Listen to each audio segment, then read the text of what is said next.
a single light bulb in a wash basin to milk goats under The following get the permit, two under $50. participants are in the conference. If they're gonna put a toilet where someone can actually sleep, reside, and care for that goat, then it needs to be permitted like a home. I'd like to bring the July 13th, 2016 Planning and Zoning meeting to order. Would everybody please join me in the pledge?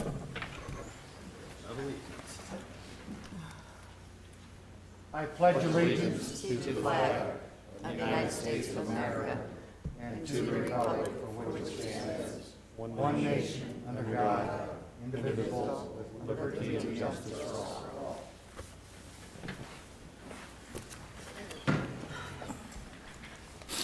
Roll call, please. Commissioner Abbott, Commissioner Selberg, Here. Commissioner Azarmi, Commissioner Walker, Here. Commissioner Gabrielson, Present. Commissioner Kelly, Here. Commissioner Gordon, Chairman Flouché. Here. Thank you. You have a quorum. All right. Just the standard announcements. Everyone who has not signed in, please do so at the table located in the lobby. Should anyone wish to speak, please complete a request to speak form, which is also located in the lobby table next to the sign-in sheet. A request to speak form must be completed for each item you would like to speak on, including sub-items. Please note that there are stairs on the right, left, and center aisle, and that we ask that you use caution when using these stairs. There's also a ramp located at the audience's left. If anyone has written comments, exhibits, petitions, photos, and letters they intend to present at today's meeting, please have 17 copies and give them to the staff member in the back of the auditorium. She's got her hand up. If you do not have 17 copies, you may use the table with the overhead camera next to the podium to present your document. If you want your document to go on record, you must hand them to the clerk after your presentation with the agenda item number clearly marked on the document. Members of the public cannot speak to the staff members that are sitting at the table with the microphones up front during the meeting. If anyone has any questions, please see the staff member at the back of the auditorium. All speakers are limited to 2 minutes to make their presentations and statements. Everyone, please turn off your cell phones and pagers or place them on vibrate during the meeting. If you must receive a call, please leave the meeting area and go outside to have your conversation. We ask that the audience refrain from talking with one another during the presentations and discussion.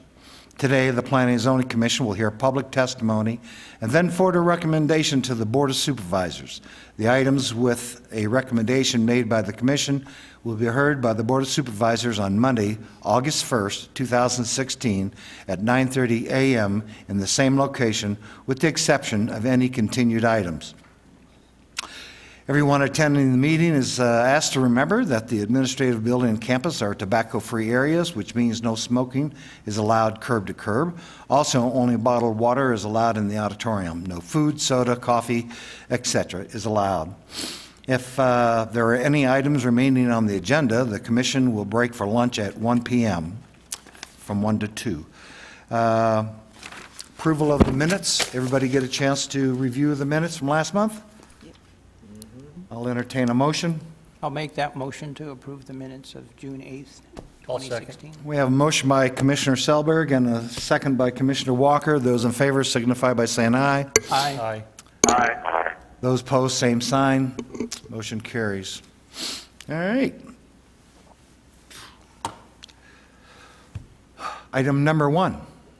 Good morning. Item number 1 is an evaluation of a request for a renewal of a zoning use permit, parentheses, now a special use permit, end parentheses, on assessor's parcel number 306-66-027 for an animal sanctuary in AR 36A, agricultural residential 36-acre minimum lot size zone in the Golden Valley vicinity, parentheses, Laguna Road between Biase Drive and Newgard Drive, end parentheses, Mojave County, Arizona. And staff does recommend approval of standard conditions. Thank you. Is the applicant present? We have one speaker on the item, Howard Noble.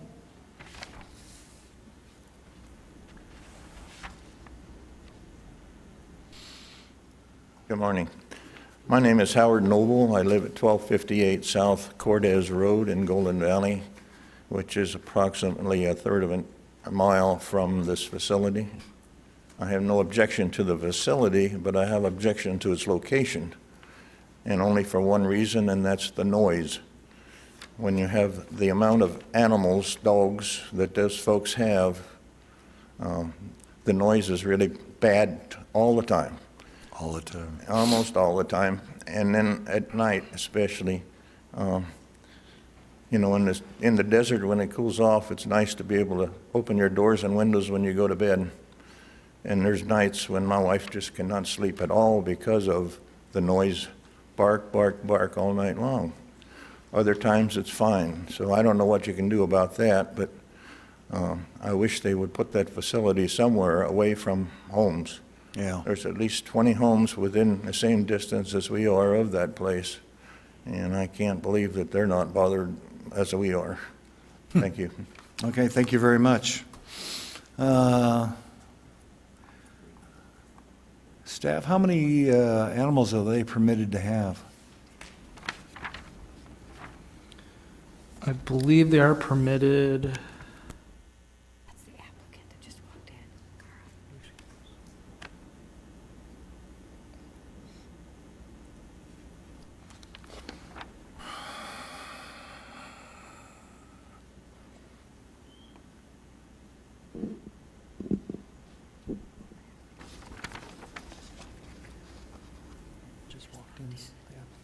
Oh, okay.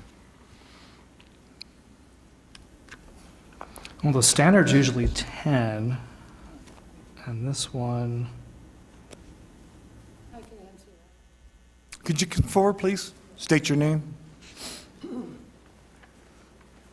Sorry, I'm Hillary Allison, and owner of the facility. Excuse me, I was having car problems, so I came in a minute late. I'm permitted 200 dogs and 100 cats. oh, I see. Yes, that's, the resolution does state 200 dogs and 100 cats. How many do you currently have?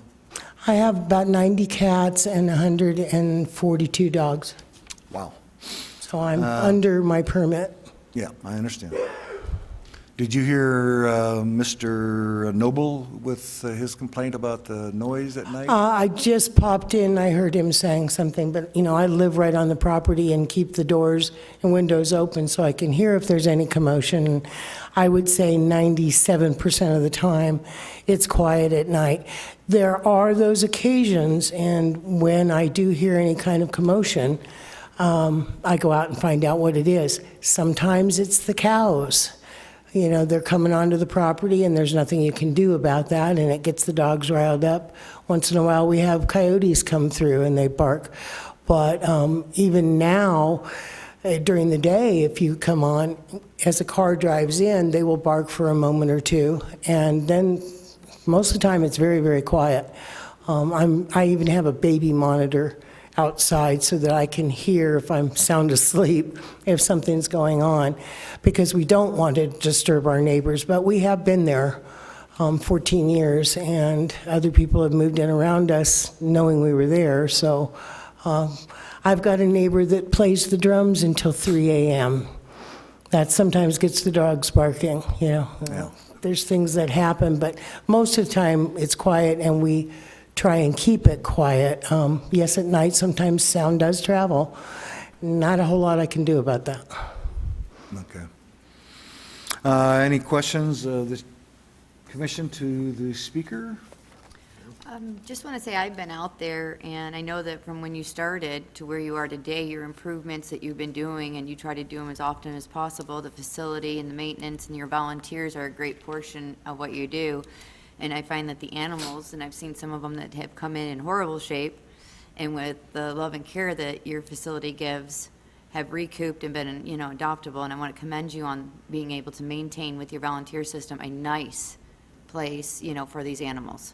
Thank you. In fact, that is another part of what made me a little late. Home Depot is doing a shading project for us where they're building constructed shades for all of the kennels, and they came out this morning to take measurements. So Yeah, they're going to be doing the first 2 weeks of August and then the first 2 weeks of September.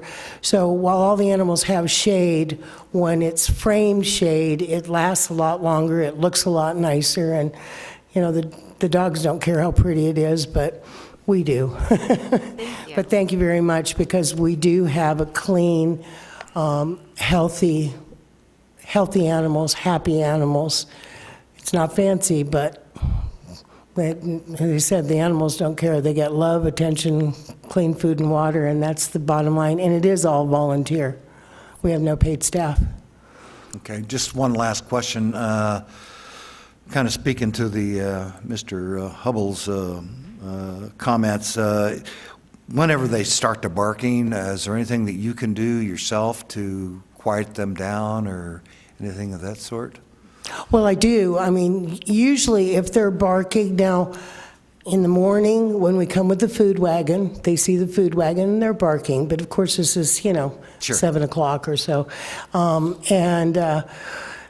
If there is barking at night, because they go to bed before I do. I mean, their dark comes and they go in their little houses, and it's usually something. So it's either coyotes, which I go out and chase away, the cows, that can be, I feel like the gold cowgirl out there herding the cows off Annie the Oakley. property. And I had 37 come through one night. 37. I mean, there's 4 there right now at my neighbor's house. So they'll probably walk through today.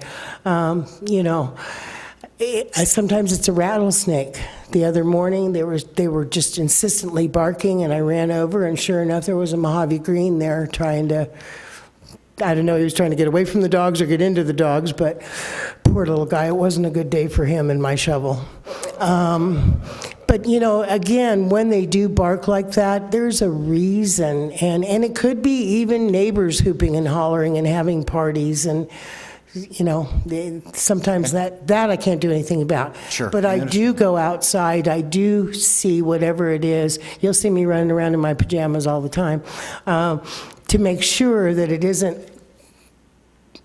an injury, Okay. you know, something like that. It's rare, but it does happen, and, you know, it's pretty much unavoidable. Okay. Any other questions of the speaker?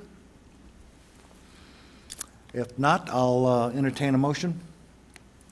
I'll make a motion to approve according to staff recommendations. Second.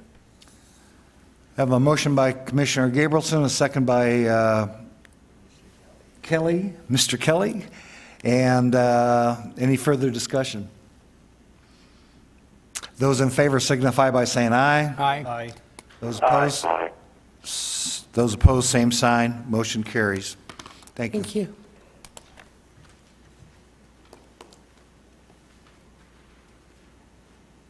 Item number 2. Item 2 is the evaluation of a request for a rezone of assessor's parcel number 306-40-008U from an AR-10A agricultural residential 10-acre minimum lot size zone to an AR agricultural residential 1-acre minimum lot size zone to split into 2 residential properties in the Golden Valley vicinity. Miramar Drive between Arivaca Road and Aztec Road, Mojave County, Arizona. And staff does recommend approval with standard conditions. Is the applicant present? Okay. Would you like to address the commission? Yes. Okay. I just want to thank you for your recommendation for approval. Please state your name and address. Alan DeChico, 4580 West Miramar Road, Golden Valley.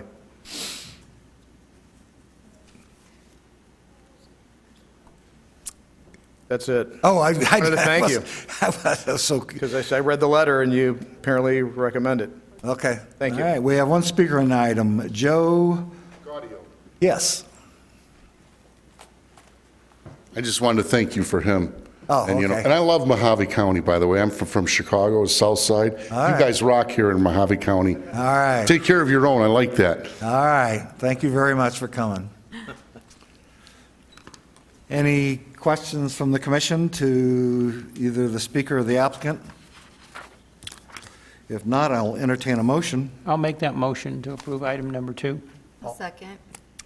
We have a motion by Commissioner Selberg, second by Commissioner Gabrielson. Any further discussion? Those in favor signify by saying aye. Aye. Those opposed, same sign. Motion carries.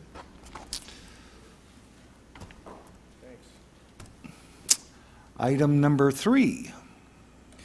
Item 3 is an evaluation of a request for a special use permit on assessor's parcel number 306-09-032G and a portion of 306-09-033A to allow for a kennel in an AR, agricultural residential 1 acre minimum lot size zone in the Golden Valley vicinity, Bacoby Road between Tangerine Drive and Crystal Drive, Mojave County, Arizona.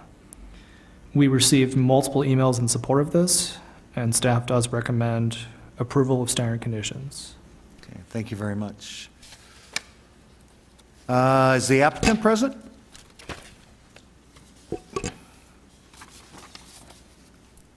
Yes, I'm Wilmer Allen, the founder of First Class Dog Training and Psychology Center. Okay, what's your address? I'd like to show you a couple of pictures of my place. We haven't done any changes. Please state your address. It's 4065 West Crystal Drive. Okay, thank you. Yeah. And I don't know where to put these pictures at. But anyway, we've been doing a good work for the last 8 years, haven't had any complaints or anything. And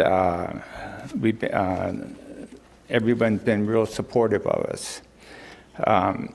We train dogs and we train people, and we do it at a very low, here we go. These are mine. Yeah. There you go. Thank you. And then this is the inside of my place, and it's all indoors, so the noise is always down. And we do control any kind of noise. I have dogs that live across the street that runs loose in their yard, and when someone drives by, they bark all the time. You'll never hear that from us. They don't run up and down the road. And the place that we have, and this is another, it's kind of like just a small area where the dogs and the families, we do one dog at a time and we do one family at a time. But we want to thank you if we can get this thing approved, and I just don't know what else to say because I get too That's nervous. all right. That's all right. Okay. Any questions of the speaker? We have 2 additional speakers on the item. Okay. Thank you very much. Thank you. Marvin Link.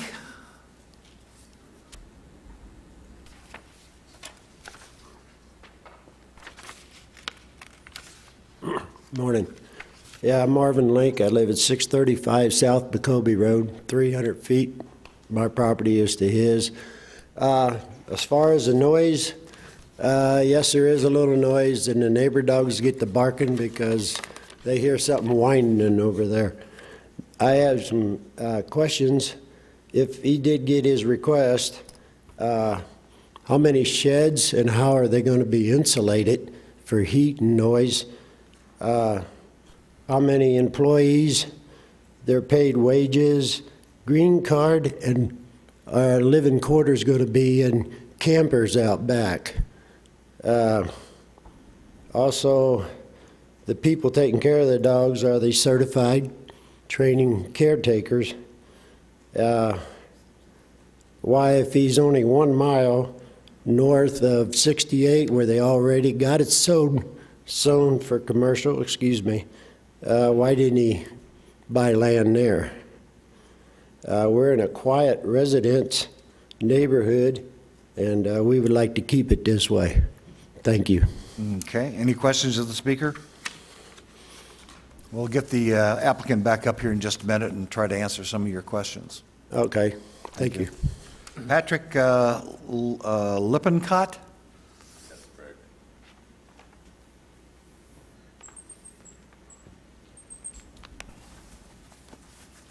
My name is Pat Lippincott.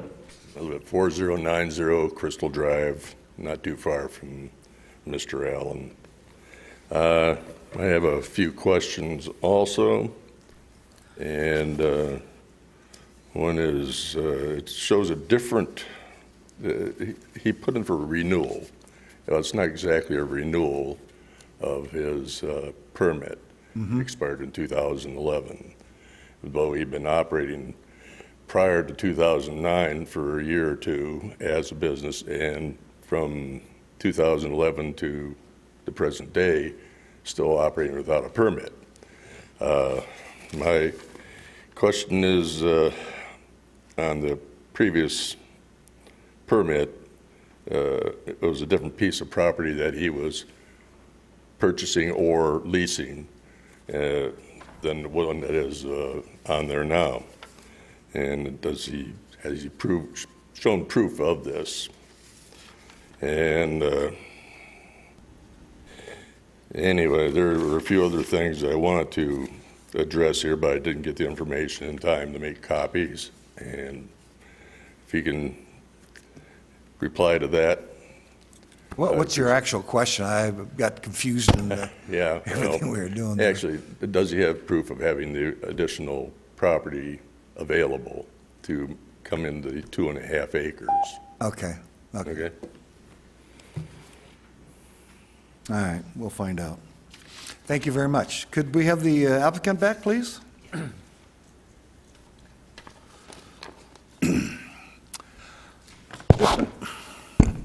Just a couple. Okay, as far as the question about having the amount of land, we do have it. State your name again, sorry. Wilmer Allen, and I'm the founder of First Class Dog Training. And we do have the right amount of property, and we have a lease agreement, easement agreement with the neighbor, and we've had it the whole time.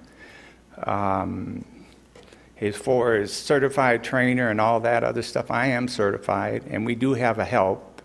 And as far as having there's no one else that lives on the property, you know, but we do cover it 24/7, my wife, and we have my grandchildren that they're starting to learn about dogs. But I think that's about all the questions now. We were operating from 2009 to 2011. I just never thought about renewing. Once we got our permit, we were just so happy to go to work. I'm building and I'm going crazy, and I mean, I work a lot of hours to try to get, just to help. And we don't want to be any problem to our neighbors. We don't want to do anything wrong. We just want to be able to help. And we want to keep it to a minimum. We're not looking for, my place has not changed since the 2009. We have not added a kennel, and we have not added any other dogs. And so I think we've been doing pretty good. It's just that, so now I know, in the property that the easement that I have, I would hopefully that my property, I've got enough property there, and so in the last 8 years, I have never used this easement. I never drove on it. How many acres do you have? I have 2.14. Okay. So it's a little short. It's 3.78 is what I needed. And I mean, if you look at the plot plan and where my dogs, So the land that you're leasing makes up the difference over 2.5? Yes, sir. Okay. And we never, it's so far off. Let me see if I have it here, yeah. And here's a,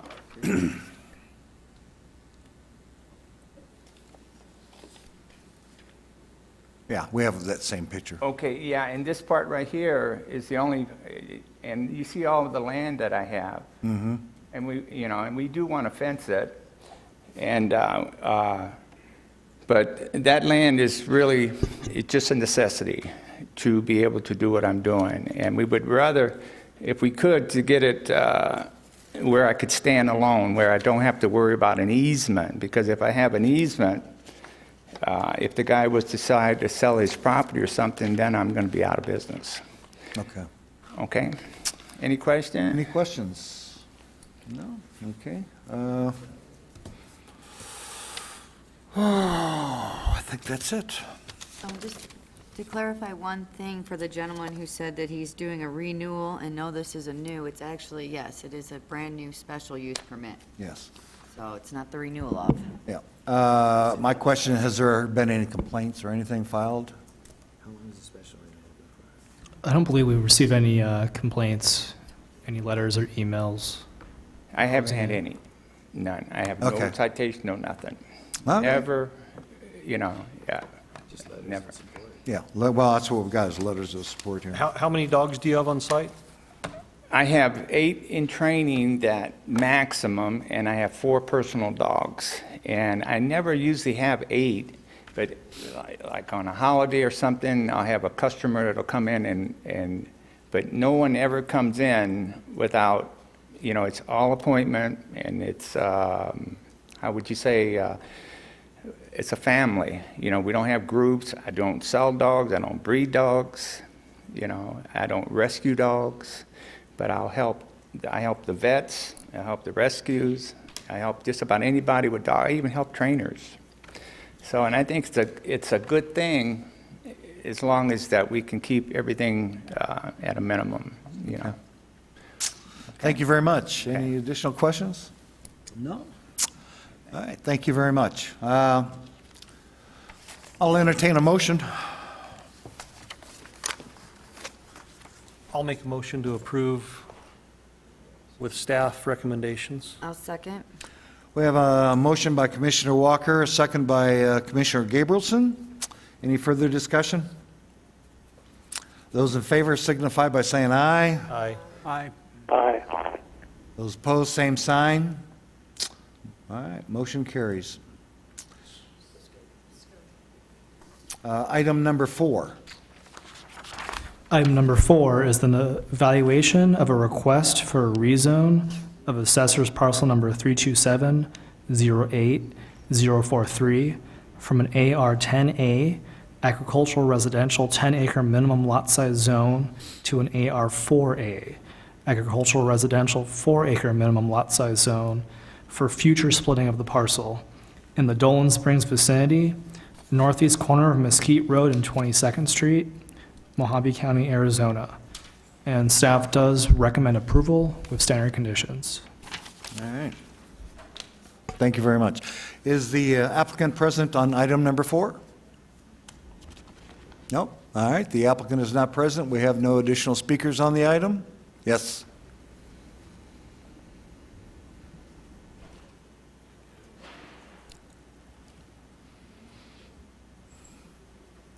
Please state your name and address. Hi, my name is Wayne Griffin. I am the surveyor retained by Lee Klopfenstein for items number 4 and 5. Okay. And if there's any questions, Okay, ask. all right, you got it. I did everything according to what he wanted, and so, Yeah, Like I okay, said. we're glad to see you here.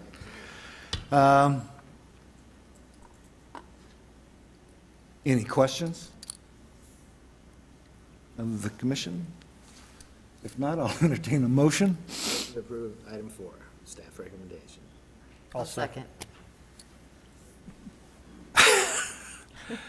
We have a motion by Commissioner Kelly. Commissioner Kelly. I'm so sorry. I'm having a Big deal. My wife doesn't. brain fart. And seconded by Commissioner Gabrielson. Any further discussion? Write out my name, stick it right there. I got that piece of paper still. Any further discussion? Getting another one. Those in favor signify by saying aye. aye. Those opposed, same sign. Motion carries. Here's your sign. Item number 5.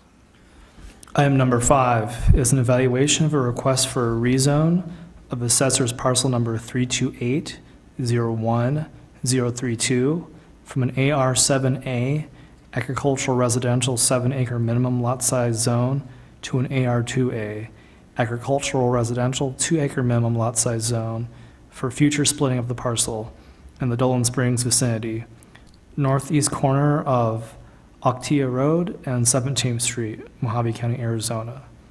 We did receive one letter of concern during this item. and staff does recommend approval with standard conditions.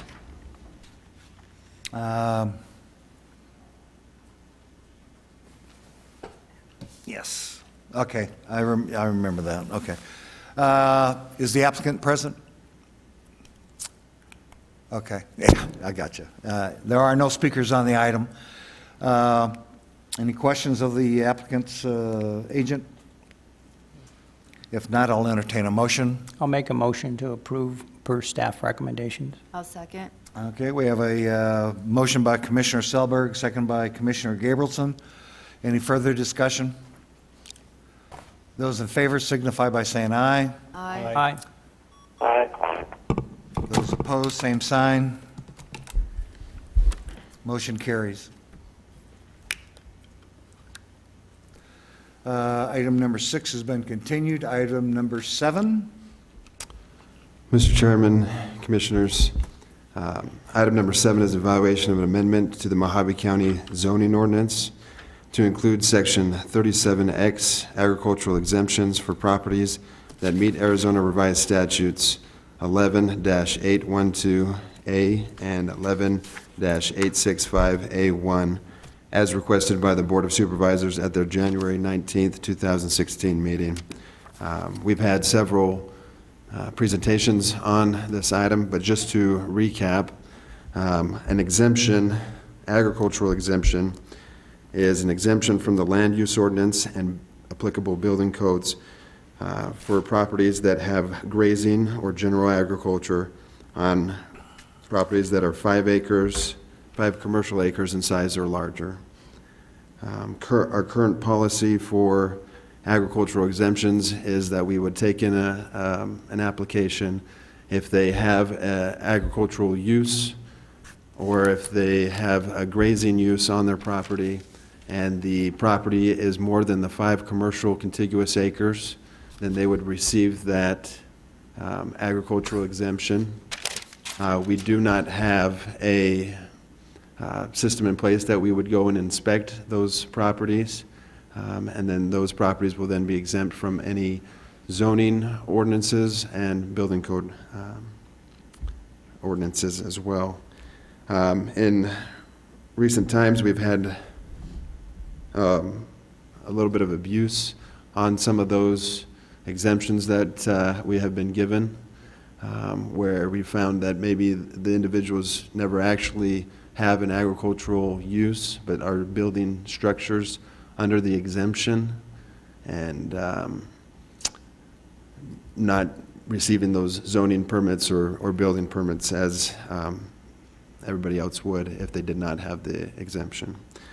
We've learned in recent court cases that the individual county can place a policy and procedure in which we issue agricultural exemptions.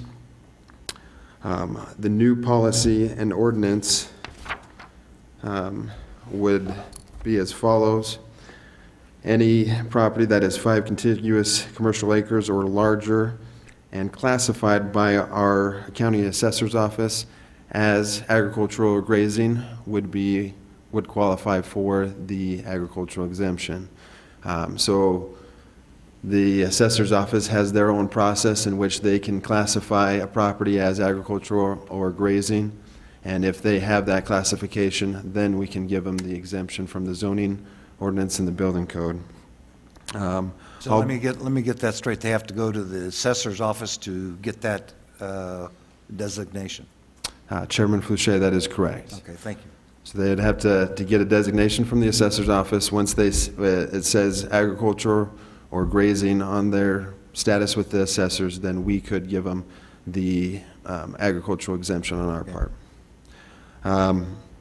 All buildings and structures not used for agriculture or grazing purposes will be subject to the requirements of the Mojave County zoning ordinance and building code. So if what they build on their property, even though they have the agricultural classification with the assessor, if they build a structure that has nothing to do with agriculture, then that would be subject to our building code and zoning ordinance. Can you give me an example of that? You talking about a house or something like that, or a barn? Not necessarily a house, because a lot of times a house could be in conjunction with the farming, the agricultural use. But if they build a structure to put all their cars in, that they have a collection of antique cars or something like that, then that would not fall under the agricultural use. All right. If the assessor or the development services director revokes the classification described in the subsection 2B, which was that they have to have the code classification, the property will no longer be exempt and shall be subject to requirements of the Mojave County zoning ordinance and building codes.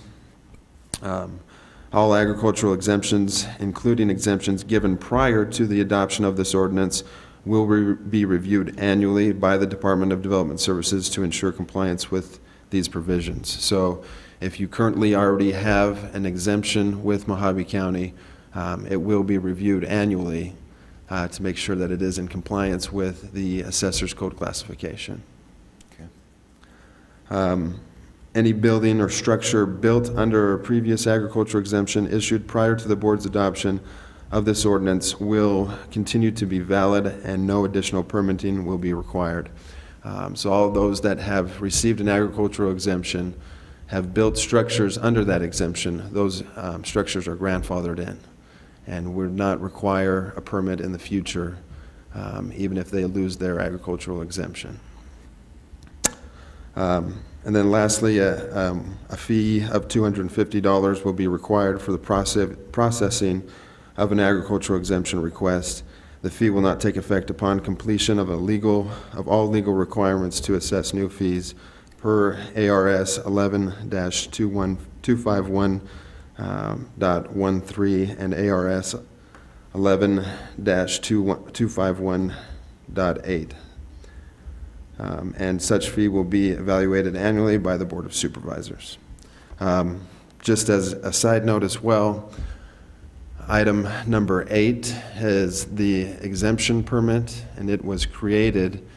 We know that a lot of people that have received an agricultural exemption currently will be losing that exemption if this is approved.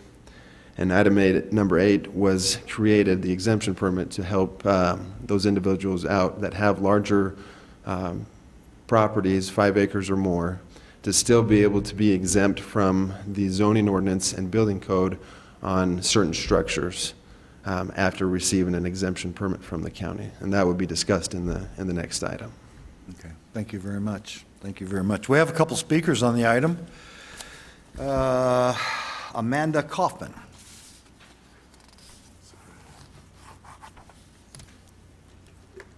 Good morning, Commissioners. Amanda Kaufman, 6615 East Flagmine Road. Spoke last month about it rather than repeating. Is there anybody here that wasn't here last month? Hi, Crystal. Sorry. Present. I know this is a difficult topic for many of the property owners here because they did initially apply for these agricultural permits based on how the state statutes read. And what the county is doing is putting together an ordinance so they have a way to actually enforce it, because right now there's no enforcement for it. And there are people that did pull an exemption that are not doing agricultural activities, but yet they're building houses that they're living in. And so this does give the county a way to at least enforce code if need be. The way that this is written, I think it's fair. It's directed at agricultural uses of the property, and if the assessor says you have agricultural use at your property, I don't see any reason why you can't get an exemption if you're going to be doing those activities. I assume there'll be an affidavit of some sort that somebody will sign in order to get that exemption, and I would like to maybe add the words or a phrase or something in there that they acknowledge that they will not be getting a certificate of occupancy for any structure that's built under that exemption, which could come into play if they want to get a bank loan or sell the property later, or even insurance. Yeah, well, they're going to have a building permit to even start.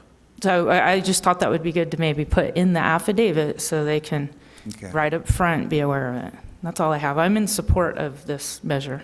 Okay, well, thank you. Thank you. Are there any questions? Any questions of the speaker? Not at this time. Thank you. Rachel Lacey? Or, I think. No.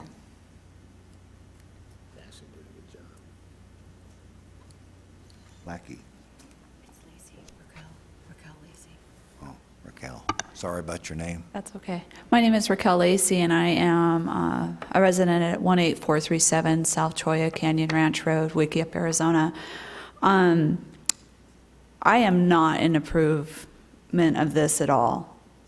When I bought my property in Mojave County almost 20 years ago, we were in an outlying area. In 2007, we were brought into what you guys considered within your realm of planning and zoning. Not a problem there. I have filled out the affidavit of disclosure for my ag exemption through the state of Arizona, and I was approved by filling that out because we are an ag. What I see happening here is you've had the public come in, and we voiced repeatedly at several meetings how we feel about this. And I feel like what is being shoved down our throats is that there have been cases that are particular to certain instances that you guys feel people have not been brought into check. So what is in fact happening is everybody is being penalized because of that. We're having to now pay a $250 fee for what we were already given through an Arizona, and now we have to apply for it annually, which to me is ridiculous. My property is already zoned ag by you guys through planning and zoning. And for you to request that now I go above and beyond what I've already done to fit into your parameter because you're not able to bring people into compliance who are in violation is penalizing me and other property owners in the Mojave County area. And for that, I have a problem. I don't feel that we're being taken for what we've done right. We're being penalized for what other people have done wrong. And to the point now where there's fees being assessed to us that were never included in the Arizona statute. I have a question, and the question is, how big a parcel do you have? We have a 20-acre parcel. Okay. Did you go to the assessor, and has he got it documented as agriculture? Yeah, we have our permit. We did the affidavit of disclosure probably 10 years ago. Okay. And now we're going to have to redo this every year. Instead of being about what we're doing business-wise, you guys are adding a workload onto us for what we've already established. Is that fee a annual fee?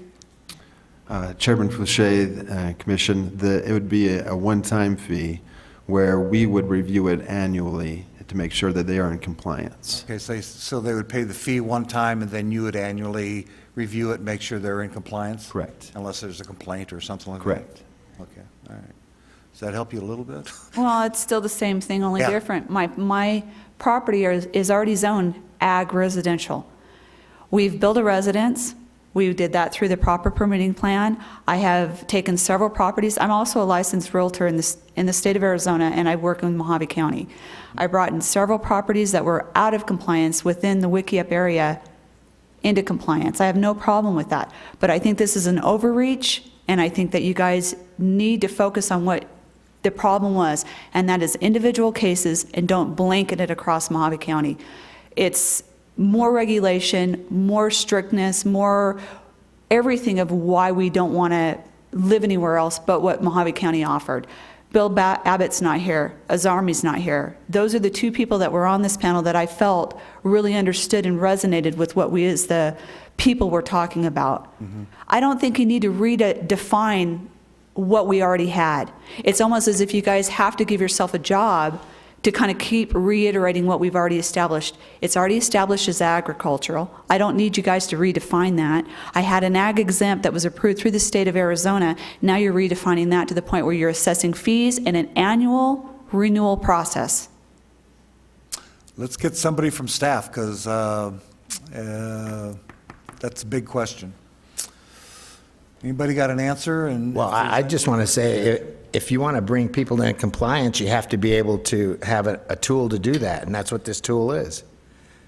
The Arizona statute already showed what was required. If there are people that are in violation of what that Arizona statute said, that is an individual case. What you guys are doing is taking and making a blanket across the board and penalizing the people who have, in fact, done exactly what the Arizona statute requested. There's an affidavit that you have to fill out that says what you're going to do. If you are not in compliance with that, or if that was done fraudulently, that is an individual case that can be handled individually. You do not need to bring this across the board for everybody in the county of Mojave that has to now comply with a yearly renewal process. That's not an Arizona statute, nor do you need to make it where we have to be assessed a fee to get what we were already doing. That, I think, is an overreach. There has to be some way for continued compliance. You need a tool for that. That's what My this is. property is zoned agricultural, I realize residential. that. I'm already I get doing that. what it already states. I'm already doing it. My feed bill, you guys, there's another thing where you guys want to show that there's a profit. 9 times out of 10, especially with the economy that we're in, you're not going to show a bottom line that shows a profit necessarily. Ag is like a vacuum. It's a lifestyle that we choose. You guys are crawling up our butts with a wire bristle brush telling us what we've got to do what we're already doing, what we are already given by the zoning regulations and by the statutes that were already established, creating new laws and boundaries that we have to jump through the hoops, that we've already bought that property specifically for that use.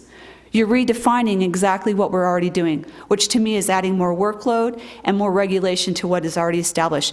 If y'all have problems with somebody breaking the law or not adhering to that Arizona statute and forging an affidavit of disclosure, that is a legal issue with them independently. You don't prosecute and take everybody in, put us all into one box where you can control us. Staff, I agree with her on some points on this, that we included even those that are abiding by the regulations, and all of a sudden now, even though they're abiding by the regulations, we're making them comply with the same regulation over again, but charging them $250. Am I somewhere missing something? Chairman Fouché, Commission, just to kind of clarify on a few items. Those that already have the agricultural exemption and are meeting the current standards would not have to pay a fee, because the agricultural exemption will continue until we review it. If we review it and we see that they're still in compliance, that they meet the assessor's code, then we wouldn't even charge them. We just say, okay, they're in compliance, we'll check it next year. Okay, so she would not have to pay the $250 fine if she's got... If she has the assessor's... Or not fine, but... fee. If she has if she has the assessor's code from the assessor's office saying that she has agricultural grazing, then we would just say, okay, she's in compliant, she can continue to have her agricultural exemption. Okay. A couple of other things. We do know that a lot of people will be losing that exemption, some of the smaller farms, and we still want to provide a way for them, because the whole thing is not having to come in and get a building permit. That's what this is all about. And so we want to be able to provide a way for them to still do that. And so item number 8 is an exemption permit. So if you have over 5 acres, it doesn't matter if you are doing agriculture or whatever it is, you can come into our office and get an exemption permit that will allow you to build your structure without the zoning or building code. But we do have a few little regulations that would still apply on those exemption permits. Okay. Yes. Mr. Raquel, do you have an assessor? You have the state assessor exempt, or do you just have the Mojave County? I have the one where we've went into Mojave County and filled out the affidavit of disclosure. I don't have the one where I have to necessarily give my tax returns. Okay, so you don't have the actual assessor one, which I think is most people in this county have the regular ag that is through Mojave County Developmental Services. Okay, which that I think is where we're posing the problem, is because we started out in this county doing it wrong.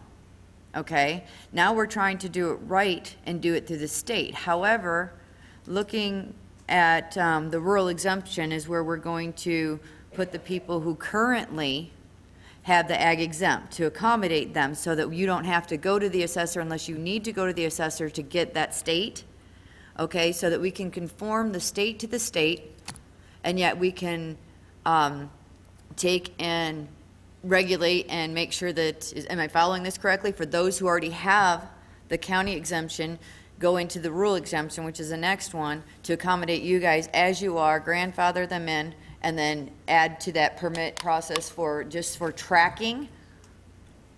Is that for tracking what's going up without permits, where they get the permit for a building, but they don't have to have it inspected because, so we can track what's going in and out of a property for that exemption? Did you have something else? I did want to point out that really all that we're doing in part is changing the definition of agriculture and the process that we use to match the definition of agriculture that the county assessor uses. Right. So they're compatible. But underneath that, conforming to the state through the assessor, which is not going to, a lot of people are going to lose the actual county one that they have now. And losing the county one they have now would put them into the category of this rural exemptions that we're bringing into a new ordinance type style or additive to this to accommodate people like Ms. Raquel, people with those AGs already existing, where they can still abide by what they're doing, how they're doing it, under everything they're doing now that they originally applied for, except for the one factor of we are adding that if you add a new building, you don't have to permit it like for your goats. When you do a dairy building for your goats, you don't have to do a full permit, but the permit is to request that we know what you're building so that we know you're conforming. So we can put it on there where it won't be taxed. Am I following exactly? I mean, I'm just, You're speaking of the exemption permit? right. Yeah, so that's the biggest case, or the biggest reason for that is so we can have something saying, okay, this person does have a structure here, and we can send that to, have it on our records, but not necessarily require any of the permits or zoning regulations on that. Now, there is some additional regulations, and we'll discuss in 8 those regulations, and one of them is that you can't do that on a habitable structure. Whereas under the current agricultural exemption, you can. What I feel like is being done here is this splitting of hairs. And instead of keeping things simple and basic and uninhibited, we've now got to redefine everything and create new ordinances, new rules, new regulations that don't even need to be created. The affidavit I filled out is my legal binding contract saying that I'm doing what I'm doing on property that Mojave County zoned. I accepted that zoning when I bought it, or I would go through the normal proceedings of changing that zoning use.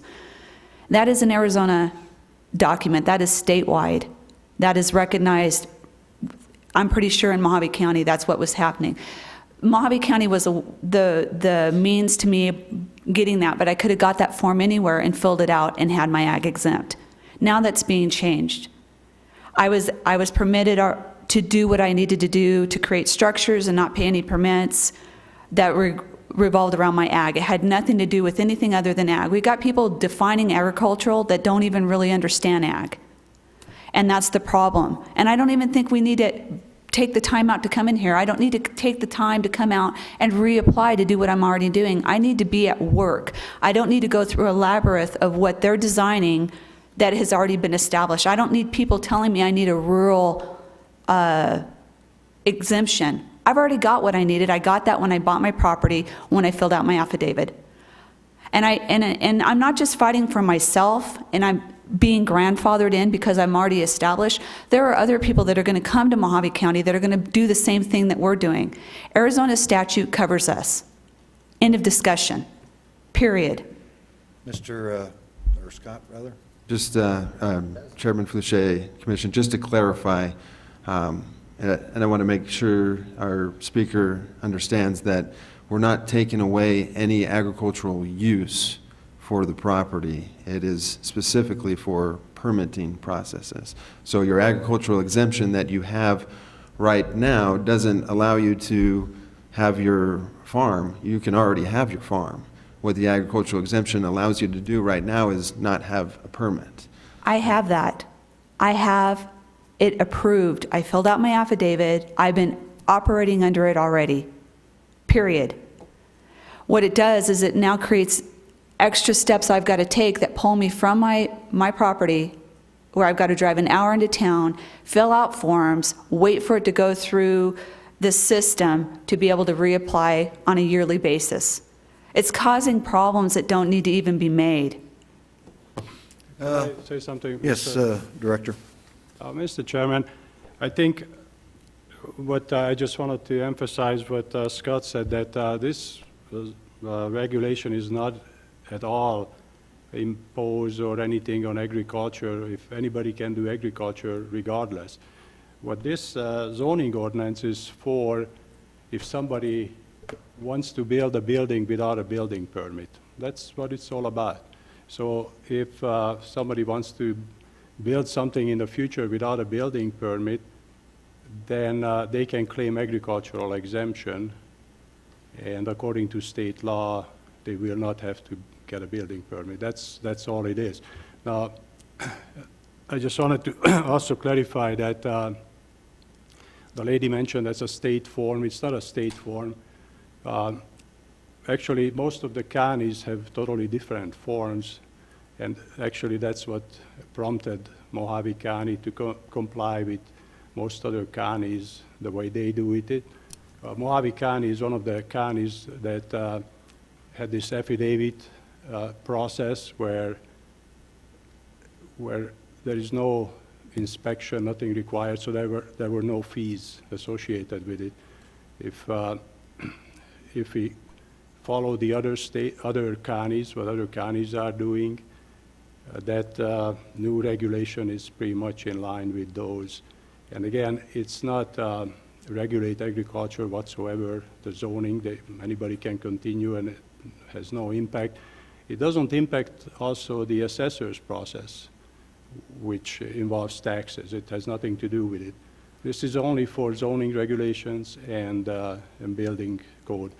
And the existing structures that people built under the old exemption rule, they are grandfathered in, so there is no impact whatsoever. It's for new structures. So what this ordinance is, if anybody wants to build a structure and they're doing agriculture on their land, and they don't want to get a building permit, they just want to do it without a building permit, then they need to apply for that. That's what it is for. Can they apply, any people that have the exemption, can they apply through the mail? I mean, I hear you loud and clear, I got to drive a mile to get there, 100 miles or whatever Yeah, it it's is. 130 miles round trip for us to do this. Yeah. And it does, he's making statements, again, from a non-agricultural side. Yeah. We're there, we're working, we're doing it every day. It's not just about not paying the permits. It's enjoying our property just the way that we bought it. The permitting process does come into it, but my problem is it's changed a little bit in 2007.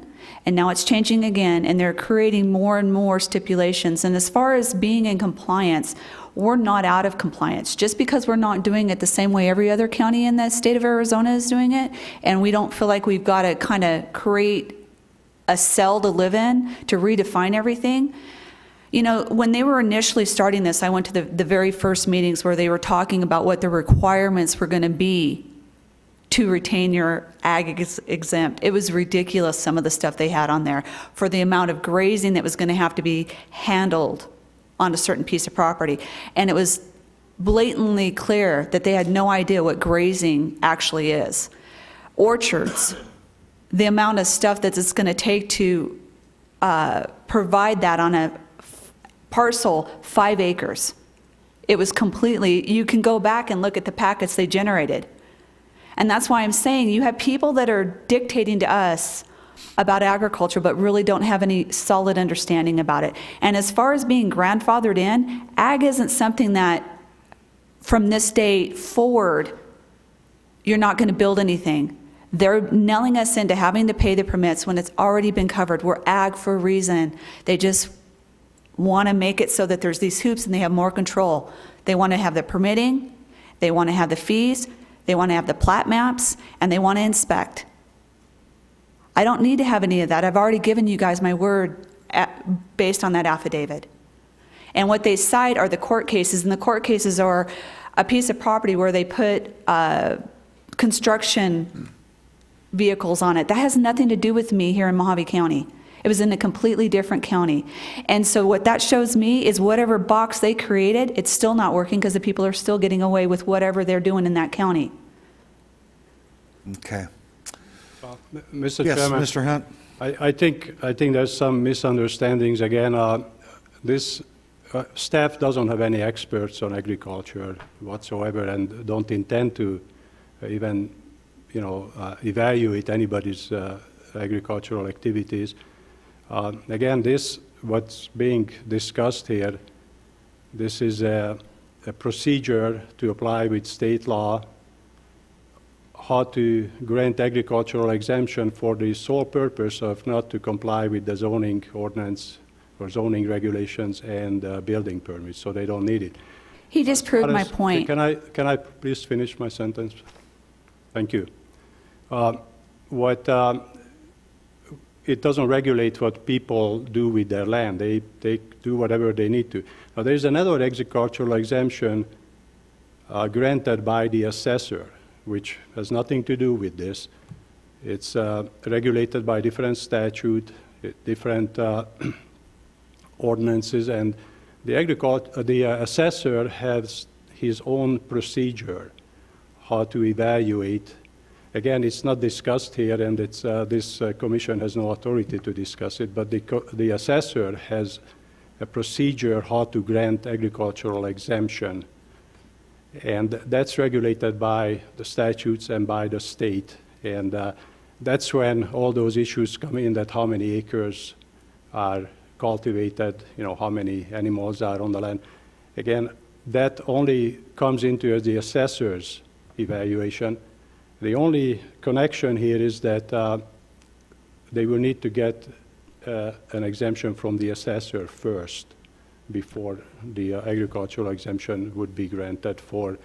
Part of my understanding is that what we were trying to do was people were getting the agricultural exemption that did not warrant them having an agriculture exemption, and were just building structures all over the place and weren't doing any agriculture work. The people don't have to get this exemption. So this lady says that she does agriculture. That's great. She does not need the agricultural exemption.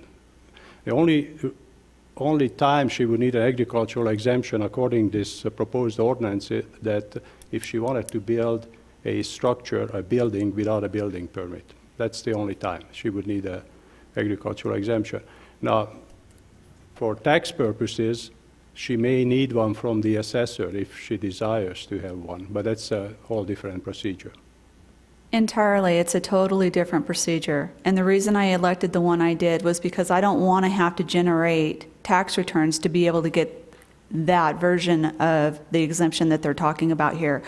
And in what I was saying before, his comment about how they don't have anybody that has any agricultural knowledge on staff proves my point. They're going to be evaluating applications on a yearly basis for people who are coming after me and trying to get their ag exempt, that they've got to pay. What do you mean coming after you? In years to come, other people, not just myself, who are considered quote-unquote grandfathered, there are going to be other people that come into Mojave County. They're going to have to go ahead and pay the $250 fee and have annual reevaluations to prove that they're ag. If they're currently under an agriculture zoning, the 250 fee does not come in. I understand that, but I'm also talking about other people that come in. Someone just bought the land and they're going to, whatever, and they want They're going to that have people that exemption. don't have any agricultural basis. I mean, the 250 decide. is a cheap deal to get the exemption, I think, but what do I know? I know, but what I'm saying is that just leave it alone. It doesn't have to be created into something new. There are going to be other people that are moving into Mojave County. We have one of the largest counties in the state of Arizona. We have the 5th largest in the United States. Exactly. So there's still a lot of viable land that's going to come into this that's going to fall under 5 acres or more.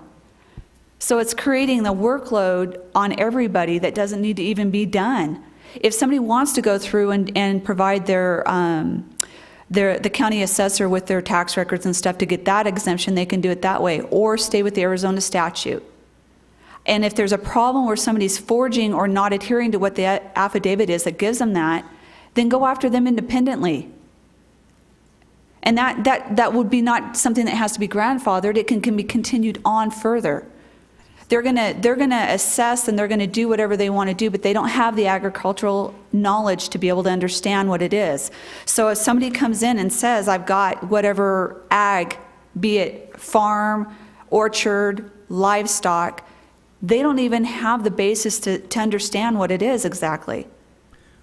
Well, it's not about agriculture. It's about building structures on your property that don't fall under that. That's part of it, but it's more than just that. That's not part of it. That's the issue right there. Mr. Kelly. That is the issue. Mr. Kelly, do not tell me why I have an ag exempt and it's only because, well, that's what your statement just was right now. No, it I don't isn't. want to have My to pay any statement more pay. didn't have anything to do with that. It was about structures, inhabitable structures that are being built, that aren't being permitted, that aren't being taxed. Everybody else in the county has to do it, and you guys are trying to separate yourself and not get permits on inhabitable buildings and pay taxes on inhabitable buildings. This isn't about your trees or your orchards or your ag exempt. It's nothing about that. It's about the inhabitable structures that are being built that are escaping the same procedure that everybody else in the county has to follow. That's what it's about. And we have to have a tool that defines the process of doing that. Now you're saying we're slamming something down your throat. No, you don't even have to participate in it. You're already in. And then you start saying, well, it's about the people that come later. That's what this is about, the people that come later. You're all grandfathered in. We need a process to hold people accountable for what's happening on their property when it comes to buildings that are inhabitable. Not barns, not outbuildings where hay is stored, nothing like that. This is about people building homes on their property and escaping the same process that we all have to go through. That's what it's about. That's it. The ag exempt, if we build a primary residence that the actual owner of the property lives on, you can actually build a residence under that is smaller for your farm help. So that was already included in the ag exempt. That was something that was allowed as long as it wasn't the same size as your main residence that you would have had to have paid all the permitting for and done all of that. So that was already included in it. So again, we go back to the understanding of what that meant. You know, and again, we're being penalized for people who might be on the outside of what they're legally allowed to do, but under that Arizona statute for ag exempt, you were able to build a resident for your workers. Because ag, 9 times out of 10, is not just an owner-operator handled deal. There usually is assistance. Well, I think if it's going to be people are living in it, habitual living, you know, farm workers, whatever, I think that has to have a permit, doesn't it? Right. And accountability No. is not a penalty. No, but that is where the difference comes between, if I'm following this correctly, Maybe I the missed information we were given where your primary, your house help, and all of that falls underneath the state exempt. Here's the problem.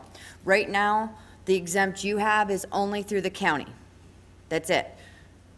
That county one that we did, because I have one as well, is not the state. And that's the problem where Mojave County is getting in trouble and looking forward to getting in trouble because we are not following the state when it comes to it. We have our own. Is that what basically? No. No. Yeah, Mr. Chairman, members of the commission, up to this date, any exemption or recognition of an exemption that Mojave County has issued was based on the state statute. What is changing is that the courts have recognized that counties need to be able to set processes and procedures for making determinations of when those agricultural exemptions should be issued. And most counties have done that. Mojave County is one of the few that just have their policy has been just to basically take the person's word for it, and as part of an affidavit. What is before you now is a system whereby obtaining an assessor's class code that recognizes that the property's an agricultural use or ranch land. I think they have one that's a commercial agricultural of some sort. It would have to be one of those classifications before Mojave County would recognize the agricultural exemption. Once that's done, and Mojave, the Development Services recognizes that class code was met, then structures that are built on the property, all structures built on the property, including bunkhouses, farm worker housing, and the primary residence of the rancher or farmer themselves, are all exempt under state statute, habitable or not.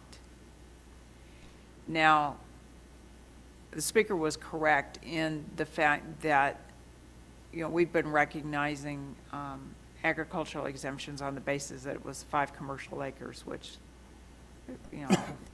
it's a size, approximately 36,000 square feet, as opposed to the normal over 40. And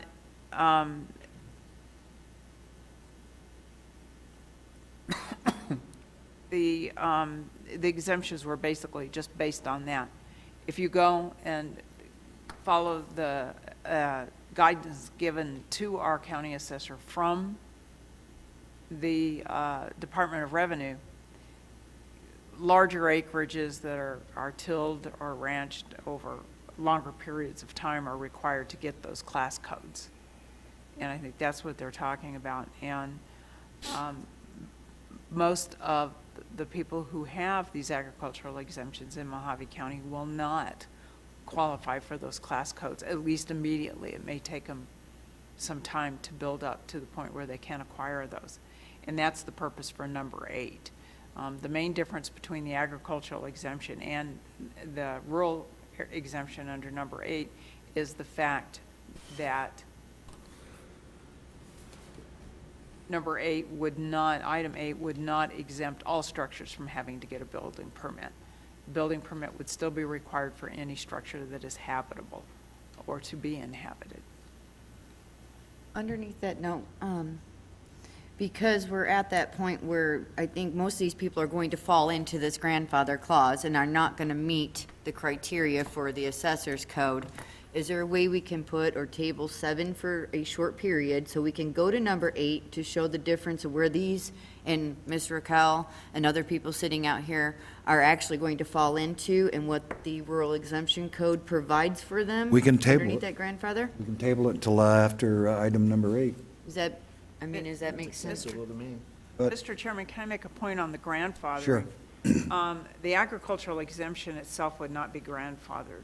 I think the proposal right now is that we'll notify all those folks who have agricultural exemptions that we have records of. We have some that were, 30 years ago that we may not have a record of, but notify them of the change in the rule and tell them in 1 year we're going to be looking at their class code on the assessor's page.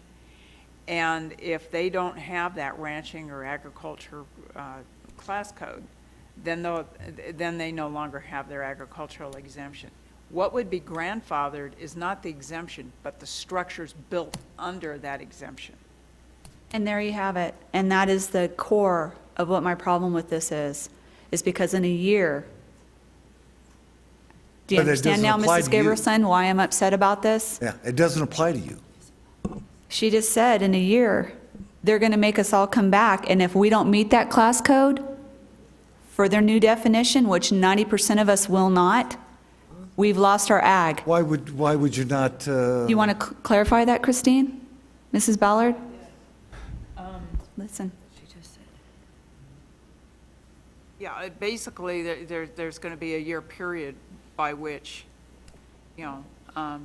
If somebody did not have a agriculture exemption, that they got back 30 years ago, or 20 years ago, or 10 years ago. What you're saying is, this first year is you're grandfathered in. At the end of the first year, when you start doing your census, at that point in time, if they do not qualify, then they would lose it. Or they have to come in and talk to you or phone or... That's basically correct. Let's say that we gave someone, or we recognize their agricultural exemption 5 years ago. From the date that, let's assume that this provision was adopted. From the date that provision was adopted, they would have approximately a year to get that assessor's class code. If that did not happen, they would lose their exemption. The buildings would be grandfathered. And I might say, the department is not going to go out, count livestock, assess the number of acres under till. We're going to go strictly by that assessor's class code. Okay. If they can't get it, they lose everything. So if they can't meet the criteria for the class code, regardless of how long they've had it, literally they lose that exemption, and from there, they'd have to permit a goat building. Well, it's not even that. One second. The livelihood for us that we've planned and implemented and worked towards for years, some of us 30 years, some of us 20 years, is gone because we don't make that classification for that class code. So everything that we done, I don't really care if my buildings are grandfathered and they don't have to be permitted and fees paid because my business is dead. My ag exempt is gone.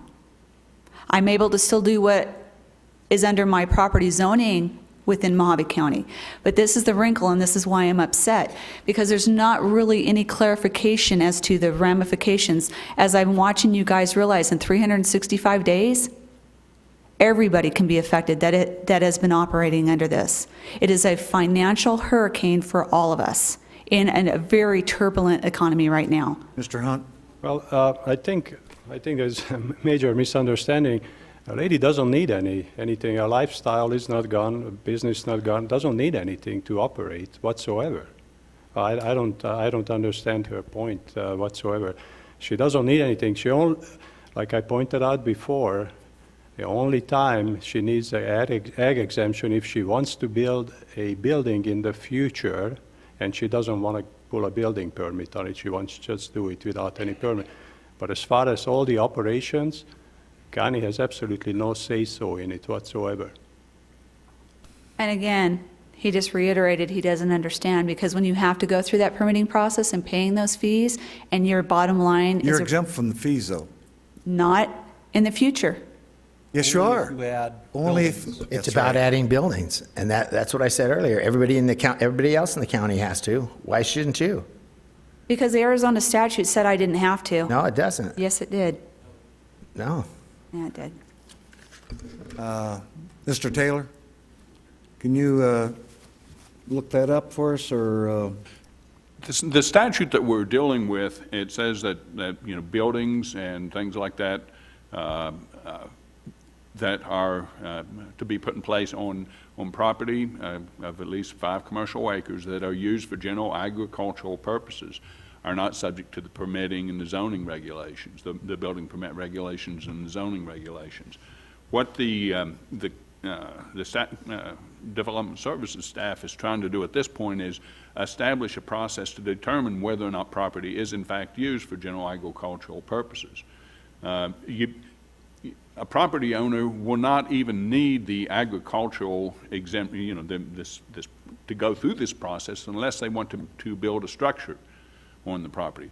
And the reason that you have this process here is to determine whether or not the structure needs to be submitted to the zoning regulations and the building code regulations. So it's not past buildings. It's ones that are from this date forward. Right. The buildings that have already been built under previously issued agricultural exemptions those are vested interests that the county can't take away. But if someone wants to come in the future and put a structure on their property, the county is trying to develop a process to determine whether or not that structure should be subjected to the building code process and the zoning process. As any other structure is. Right, yeah, regardless of the type of structure. And I think that Correct. you know, item 8 adds, you know, basically a safety net for to relieve some of the burden if it's not going to be a habitable structure. But basically what 7 is doing, it's not passing any new regulation on a person's use of their property. It's just setting up a process to determine whether or not the property is in fact used for agricultural purposes in order to determine whether or not the structure needs to be submitted to a building code review. From the date forward. Right, Not in the past. Everything that's there is already in. That's correct? So it's from that date forward, and that would apply to basically everybody in the county.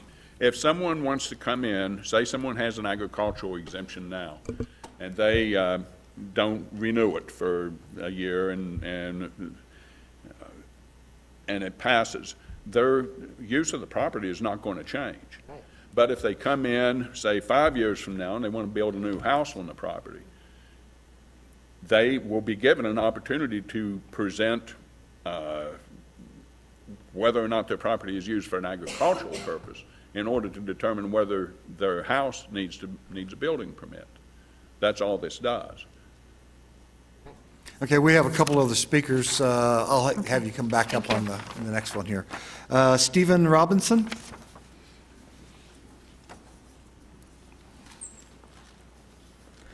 Thank you, Chairman. Steve Robinson, Golden Valley. When this first came out last fall, when I started doing some intensive research and recognized that there was the two different types of exemption. And I was surprised when I was reading some of the Supreme Court decisions about what can and what does and doesn't require permitting, or like a building permit. And for a home, a residential structure, there seemed to be nothing in state statute that allowed for exemption from a building permit.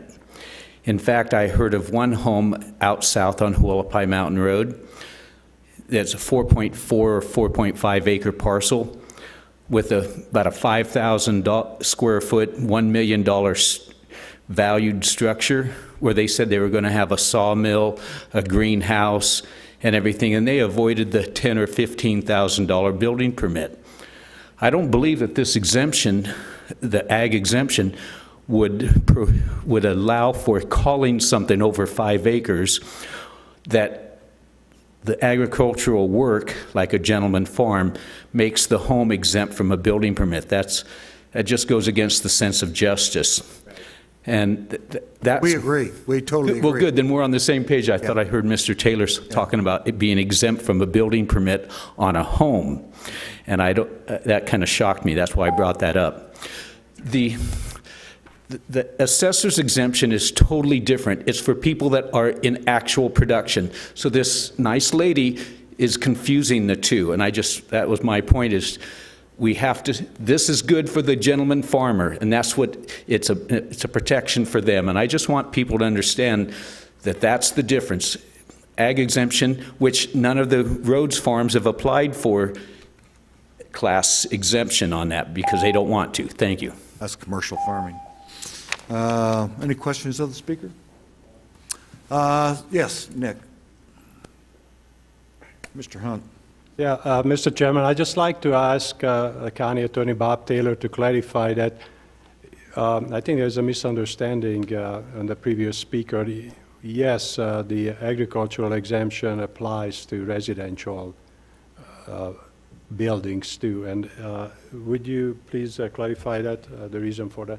Yes, thank you. The primary case on ag exemption that everyone talks about, and maybe Mr. Robinson read it, it's Braden Trust versus Yuma County. And in that case, a farmer, a pretty good sized farm operation, built housing for the farm workers. And the county challenged him for not getting, since those are residential structures, the county challenged the property owner for not getting the building permit. That case went on up to the Arizona Supreme Court or Court of Appeals, and the court held that if the housing for the farm workers is necessary in order to support the farm, then it is exempt. It's a general agricultural use. Now, there's no cases directly on point in Arizona regarding whether or not the farmer's structure itself, the farmer's house, would also be exempt. But in the Braden Trust case, they cited, the court cited cases from with approval, cited cases from other jurisdictions where the farmer's residence was also deemed a necessary agricultural use and exempt from the process. So my feeling is that if farm workers' housing is necessary to support the farm operation, then the farmer's residence would also be deemed necessary to support the farm operation. There's cases cited in that Braden Trust case with approval from other jurisdictions that hold that way. Okay. Yes, sir.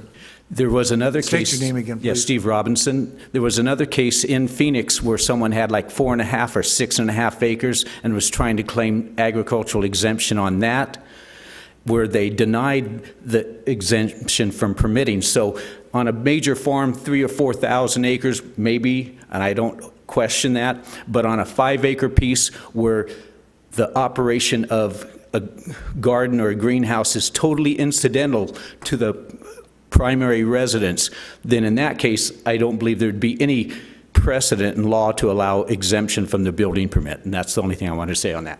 Okay. Come on up, sir. Please state your name. I'm getting kind of old here. My name is Robert Arnold. We need your name and address, sir. Robert Arnold, 6020 Bradley Drive, Mojave Valley, Arizona. I've been listening to this, listening to Christine over there. I've got a lot of letters from her, stacks of them. The statute 1138, or 1130, excuse me, is very clear. If the property is solely used for agricultural purposes, it is exempt from any charter. That's you. Whether you like it or not, that's what it is. I think I had a big conversation with Bill Dunsmire before, when he was here, about that, and he informed me that it was not fair that I could have that exemption and he couldn't. He said it right to my face with a room full of people. I didn't write these statutes. They were wrote in 1912. My mother came here in 1913. I've been here a while. You're construing tax with ag exemption. The property tax, there's 2 paragraphs. One is 10 acres in permanent crop, not 5, it's 10. The other paragraph is 20 in rotation. You cannot get ag exempt with assessor for 5 acres. You have to have 10. Now, what is permanent? If it's in Bermuda pasture, it's permanent. If it's in trees, it's permanent. I have 25 acres in Mojave Valley. I have over 950 bearing trees on that property. I have ag exempt taxes along with ag exempt. I understand exactly what you guys are trying to do. I buy 5 acres and build a house in the middle of it. Somebody just said about this thing in WikiUp. That's far, far out. That should have never been allowed. But the state wrote that statute, not you. That 1130 was amended in 1972. I have a copy of the statute and I have a copy of that amendment. It moved from 2 acres to 5. I spent years, I've been there for 20 years, and I've spent years with the tax assessor and with her people getting all these violation notices and thanking me for complying, and I still got them all. And I never did a thing. The problem with this guy's plan, whatever it is, and I don't know who he is when it is not permanent affixed to the property, it is affixed to the person. And when I die and my children inherit that, they've got to redo that ag exempt according to what you're wanting to do. Now you got a whole different, sure, everything I have on there is grandfathered in. But you cannot say they've got to be approved by the assessor's office, because they can't be unless they have 10 acres and it's got to be in fruit trees or Bermuda pasture, one of the two. Is that not grandfathered in, Mr. Taylor? I mean, change of ownership or No. bequest or something? Well, Christine, I have a letter, I didn't bring it, but I have one that Christine wrote that said if. I'm just trying to clarify things, that's all. I'm just, Chairman Felicia, any structure that is built on the property, when the property is subject to an agricultural exemption, it's permitted, and it runs with the land. It would not, someone who. oh, okay. His comment was is that when he passes away, his kids start running the farm, and then they've got to do all the They exemption will stuff. not have an ag exemption. They have to refile. They would have, it's correct that they would have to reapply for an ag exemption if they wish to build another structure on the property without a building permit. If they're doing nothing but just continuing, no big deal. Right, it runs with the land. The structures that are built, the property owner has a vested interest in that structure that runs with the land. Okay. But you can't have an assessor's exemption with 5 acres.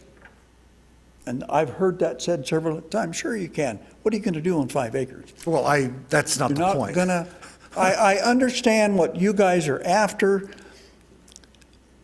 I can sympathize with this gentleman here, that you can build a house. Yes, I can. I surely can. Because of 1130. Exempts any charter. Now, the assessor's law says 10 acres in aggregate. I thought aggregate was gravel. It's not. Aggregate is total. It's accumulation of. I can have 5 acres here, 3 over there, 7 over here, and make that requirement. It doesn't have to be in one place. I can lease land and come under that requirement. But you're trying to tie in, this lady here said she filed with the state of Arizona. I don't know what she does on 20 acres, but if she's farming the thing, she should get a tax exemption.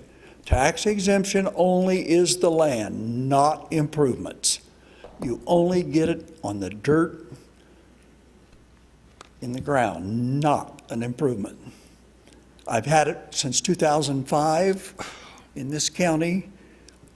I've had a lot of harassment from these inspectors, come by and leave little dirty notes. They don't like what I'm doing. Well, I save all of those letters. The last few years, no problem. Okay. Scott? Mr. Chairman, just to clarify a few of the speaker's points, the state statute says 5 contiguous commercial acres, so they do have to be connected. And then what we were proposing is to go with the assessor's office classification. He was speaking of permanent crops and temporary crops where they have to be 10 and 20 acres.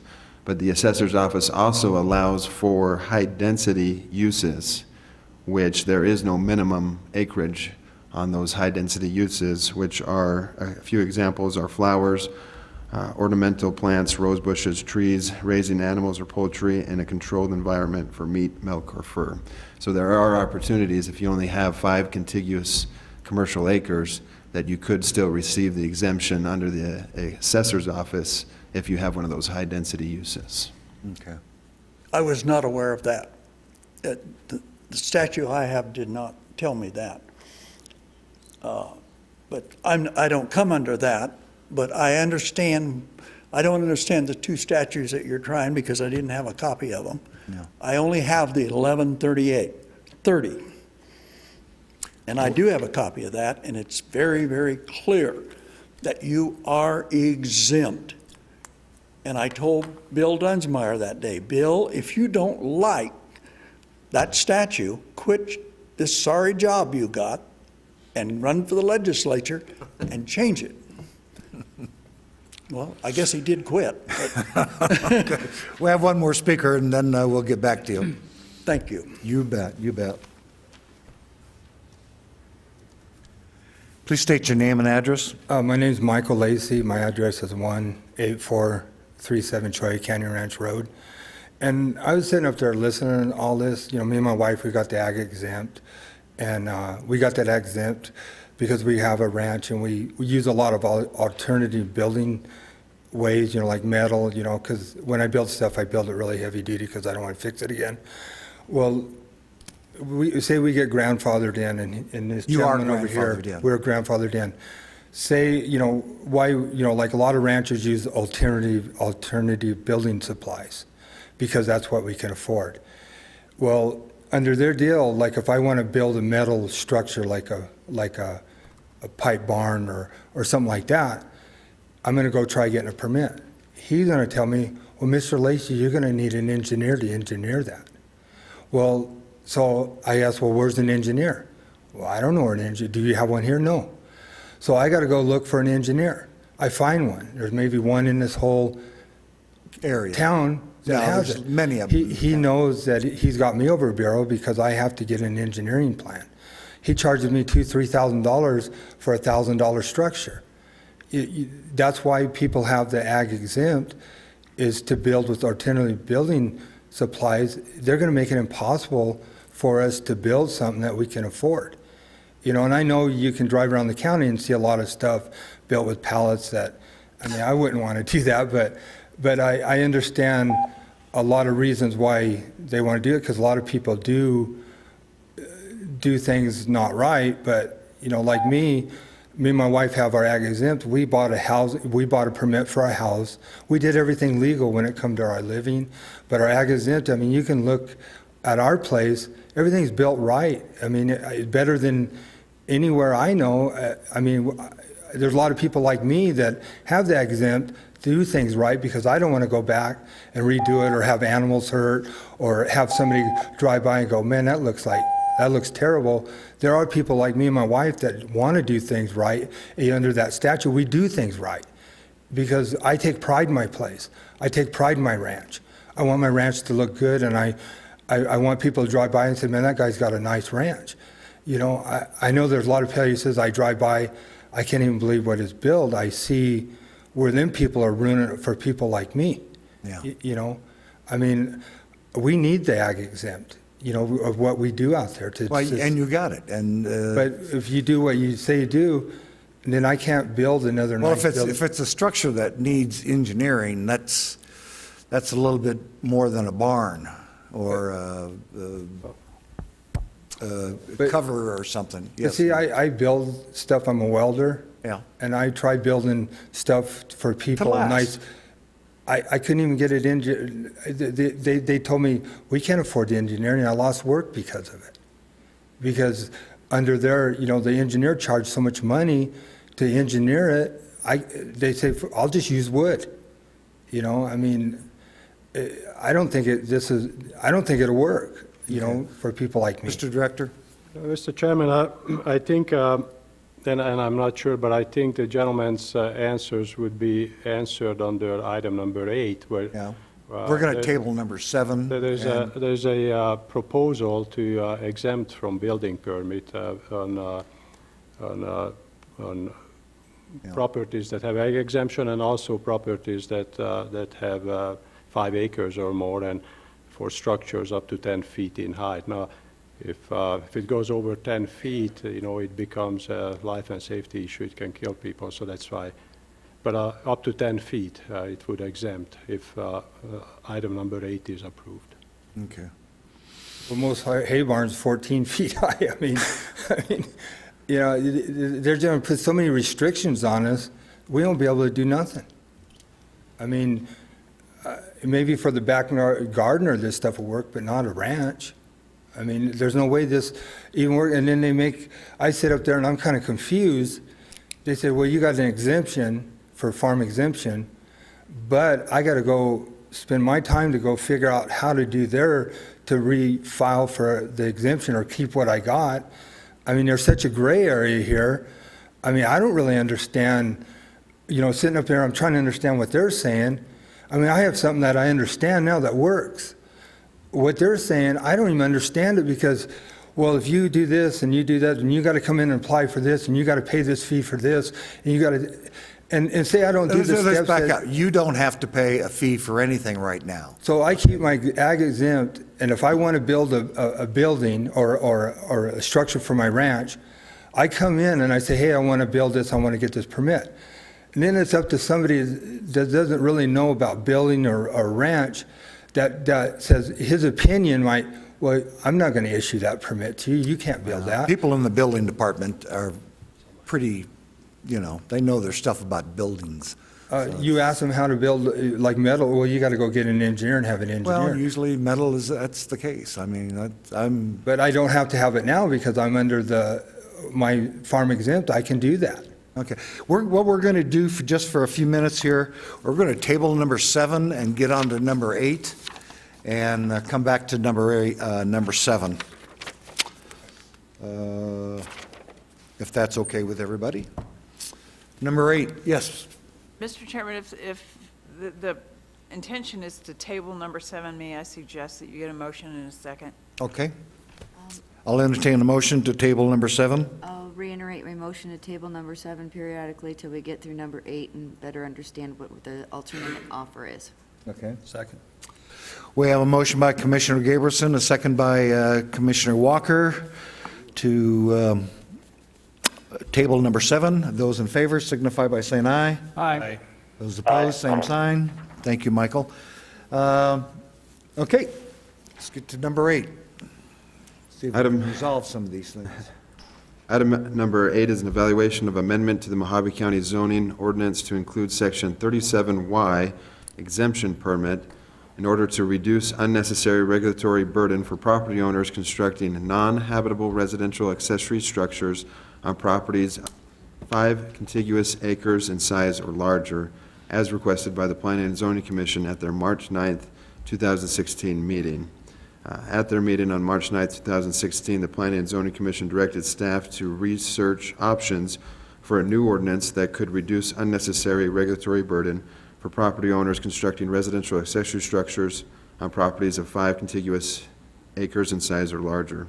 Development Services has also received requests from the general public that there be less regulations on larger Mojave County parcels. We discussed this item last month, but to go over what the exemption permit is and why and how it would apply. Right now, any property within Mojave County, not mattering if it has an agricultural use on it or not, if it is greater than 5 acres, could qualify for an exemption permit. In order for structures to be eligible to receive an exemption permit, the following provisions must apply. And just to reiterate that it's not an exemption on the property itself like the agricultural exemption is. The exemption permit is for a specific structure that the individual or property owner is looking to build. So if somebody wants to build a barn on their property, then they could come in and get this exemption permit if they have over 5 acres. Where did we get the 10 feet from? Well, it's in the ordinance. It just says a wall of 10 feet. Yeah. Doesn't say the I'll get building. to that towards the end.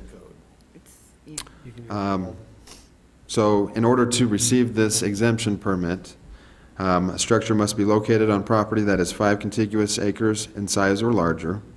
The structure can only be used for non-habitable residential accessory purposes. So if any living is being done in the structure itself, it would not qualify for the exemption permit.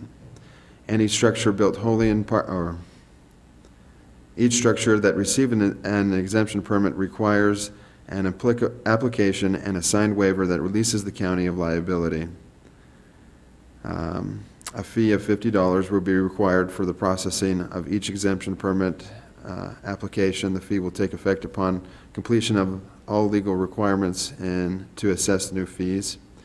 And then number 3 is our setback and height requirements. We put a stipulation on all of the property owners that come in for this exemption permit.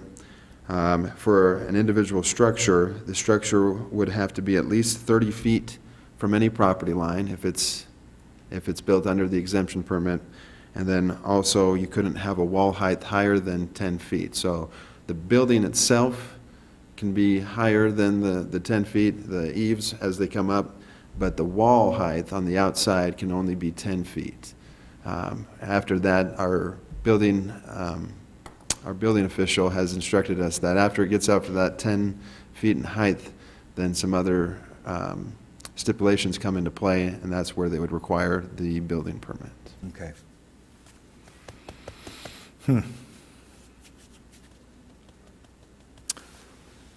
Commissioners, got any questions on that? Now, we got a couple speakers, so let's bring Amanda back.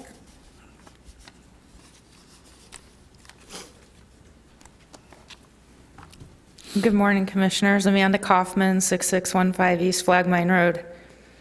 I have a few things to add to 7 when we go back to that. Let's talk about number 8 right But now. as far as 8 goes, 8 is a direct result of the outcome of what we saw as through our discussions and meetings on 7. And we saw that, yes, there's 90-something% of these people that hold that exemption, the agricultural exemption permit, that are not going to qualify using the new county definition. So we looked at why did people apply for that agricultural exemption. And a lot of it had to do with, I don't want the government coming to my property. And that's fair. I've got a 40-acre parcel, and I don't want the government to come out there either. I don't think many people do. You get your house built, and what I do is what I do. If I want to build something that falls over, that's my own deal, right? So I understand why we want to have building permits and meet building codes on anything somebody may live in, and that's what this addresses. So if you're going to live in it, if it's going to be human habitable, are the words, I believe, non-habitable is what the structures that could get an exemption permit. But the human habitable, you still meet the building codes. But if I want to build a tack shed or a feed shed or a goat barn or whatever, a chicken coop with a light bulb in it, I shouldn't have to get a permit to do that.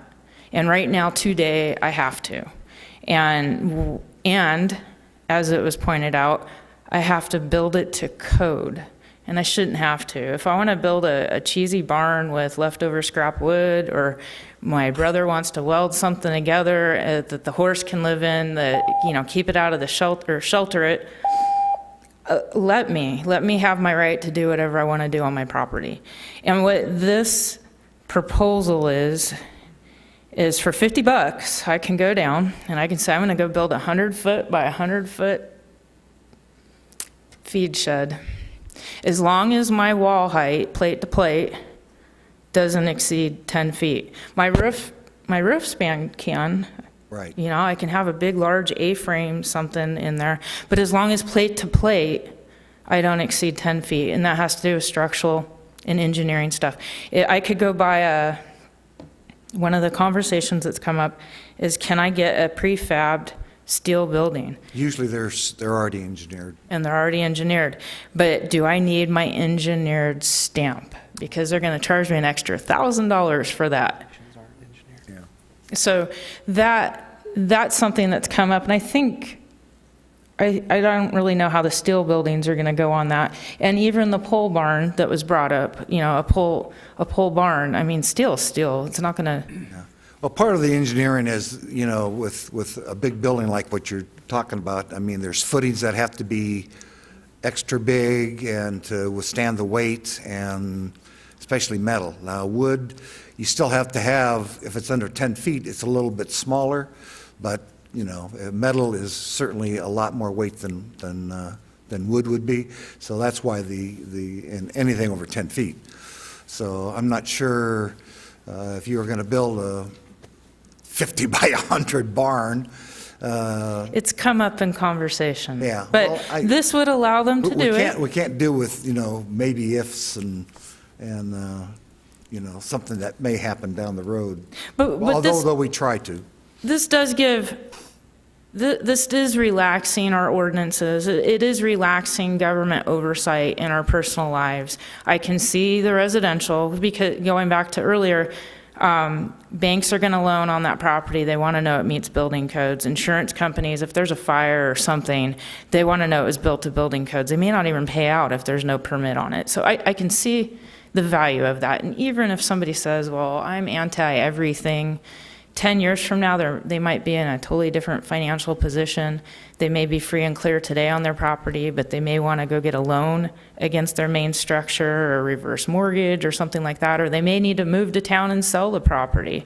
So I get the residential. I think this is a great effort on behalf of the county to show us that you're right, we don't need to be involved in your lives. We just kind of want some documentation that something's going on your property. And it's done correctly, that's all. Yeah. You know, we just, there's a lot of substandard buildings in Mojave County. I don't know if you've noticed them, but most people do. And I think we're just trying to bring everything so it's in compliance. Understand. Do you have any questions? Any questions? Thank you. Rachel Lacey? Nice presentation. Oh, well, whatever.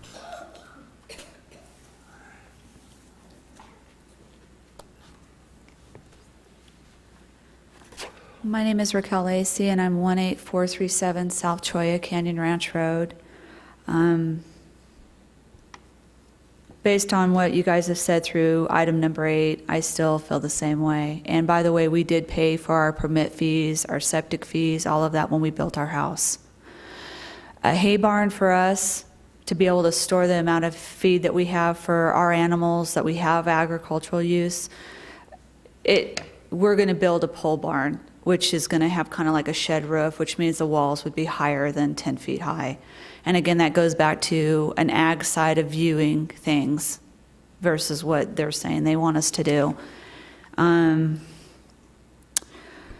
90% of the people won't qualify for this new thing where you guys are doing it through, where we have to supply our tax records, because that's kind of the big criteria with the assessor as far as meeting the criteria.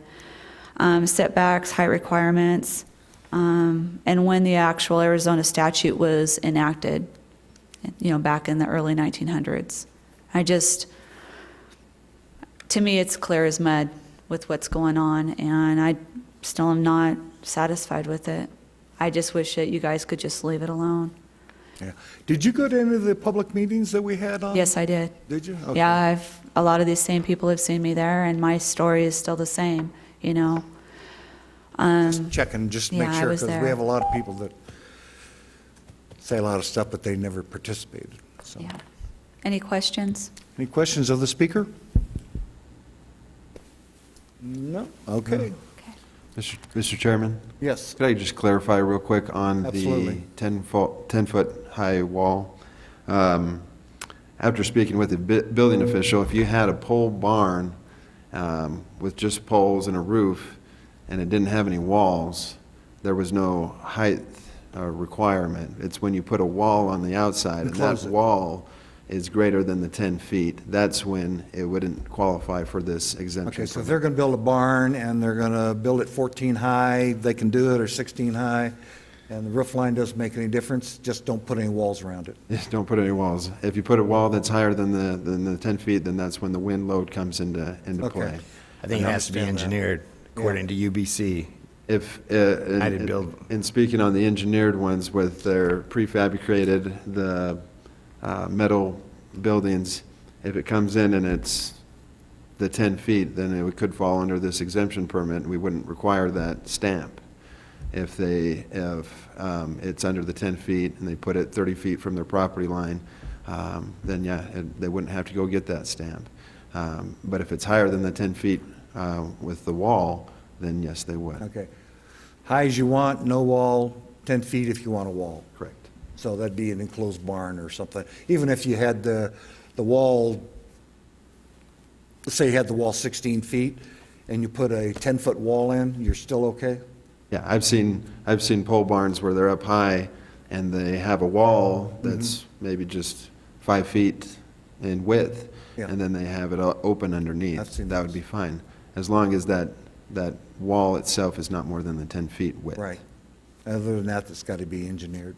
Correct. Yes, ma'am. Has to I was be just going to permits. rebuttal to that, because like I said, when we built the pole barn, it's for hay, so we're bringing anywhere between $10,000 to $20,000 worth of hay in, and we will usually enclose the sides so that when the rain comes in, it doesn't destroy the outside bells, and then mildew all the way through. So it wouldn't have just been, necessarily just the 3 poles in the ground and then the roof on a slant like a shed roof would be. It would have the sides on at least 3 sides where we would access it from the front usually. That's what we did.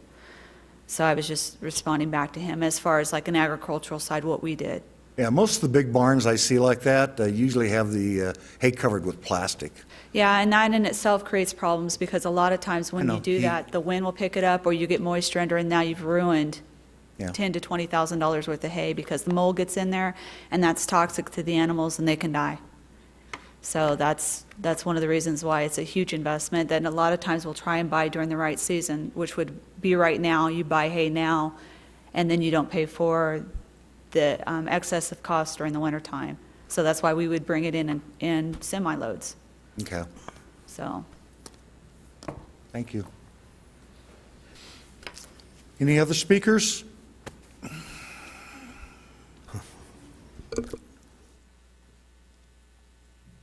Stephen Robinson, Golden Valley. Basically, I have a question. If I read ARS 11-812, which provides for exemptions from zoning, any property that is classified under the use code in 42-1, that section where it gives use code exemptions, anything that's truly agricultural would be totally exempt from this gentleman farmer type restriction. Am I not understanding that correctly? So Taylor? a property with, that has 30 or 40 or 5,000 acres, if I read ARS 11-812, it says that it would be exempt. And I think Mr. Taylor was referring to that when he talked about a residential structure being exempt, quite possibly. So this is following in line with the gentleman farmer, is it not? And therefore, if it's someone that has a use code 4710, agricultural, or one of the mining, then they would be exempt from either of these codes. Is that your understanding? We're going to find out right now. Mr. Taylor? If the property is truly used for agricultural purposes, the buildings and things like that that are used in connection with that agricultural purpose are exempt from the zoning and building code requirements. Well, thank you. What number 8 does is it actually provides a broader exemption. It provides for, these ancillary structures and stuff like that to be used and not subject to building codes and things like that if they're within a certain size and non-habitable. Even the ones that exceed the 10 feet walls and things like that, pole barns and stuff like that, if they're located on property that qualifies, that is generally used as an general agricultural purpose, that pole barn would not be subject to the building code. So Okay. there's really 2 safety nets here. Thank you. That was my understanding. All right, thank you very Yeah, much. Mr. Chairman, I just Yes. had a question. So the way I understand it is, this is for any building, this number 8. It doesn't necessarily have anything to do with farm buildings, is that correct? That's, well, No, yeah, Mr. Chairman and Commissioner, that is correct. It's for any building except for habitable buildings. Right, But it does not have to be associated with an agricultural use. right, thank you. Any additional questions? Any additional speakers? Yes. Residential building, Amanda Kaufman, it's residential buildings. It's not for commercial or anything else, residential only. Right. In the county over 5 acres. Okay, we have a speaker in the back. Please, hurry.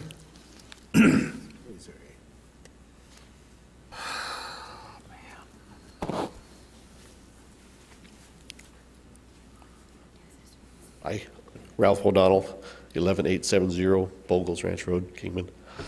I'm one of the ones who will lose my ag exemption, the county, given when I don't qualify for the state. Given that, my only recourse is this option number 8 with the exemption permit. for us, for my operation. One size doesn't fit all, but it does fit for me. And I just want to say thanks for listening.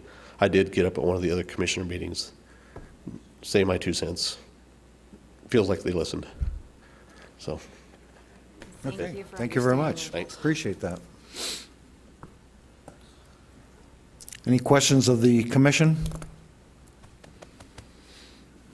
Okay, I'll entertain a motion on item number 8. I'll make a motion to approve item number 8. Okay. We have a motion by Commissioner Selberg and a second by Commissioner Kelly. Any further discussion? Those in favor signify by saying aye. Aye. Those opposed, same sign. Motion carries. Okay, we're going to go back to, going to get a motion to reopen number 7. I'll make a motion to go back and reopen number 7. I'll second. A motion by Commissioner Gaberson, seconded by Commissioner Walker to reopen number 7. Those in favor signify by saying aye. Aye. Aye. Aye.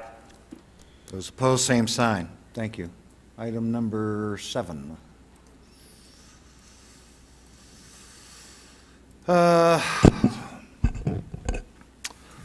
Question for Holtree? We have a little dilemma here, I think, and I'm trying to figure out the best way to approach this. I think it's more of a misunderstanding than it is anything.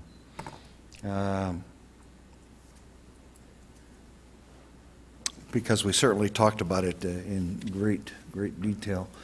What do the other commissioners think? I mean, Well, I have a couple of questions.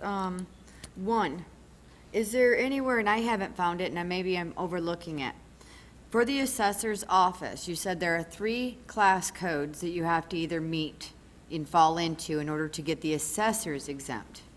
Do we have an actual definition of each class code and how it fits in?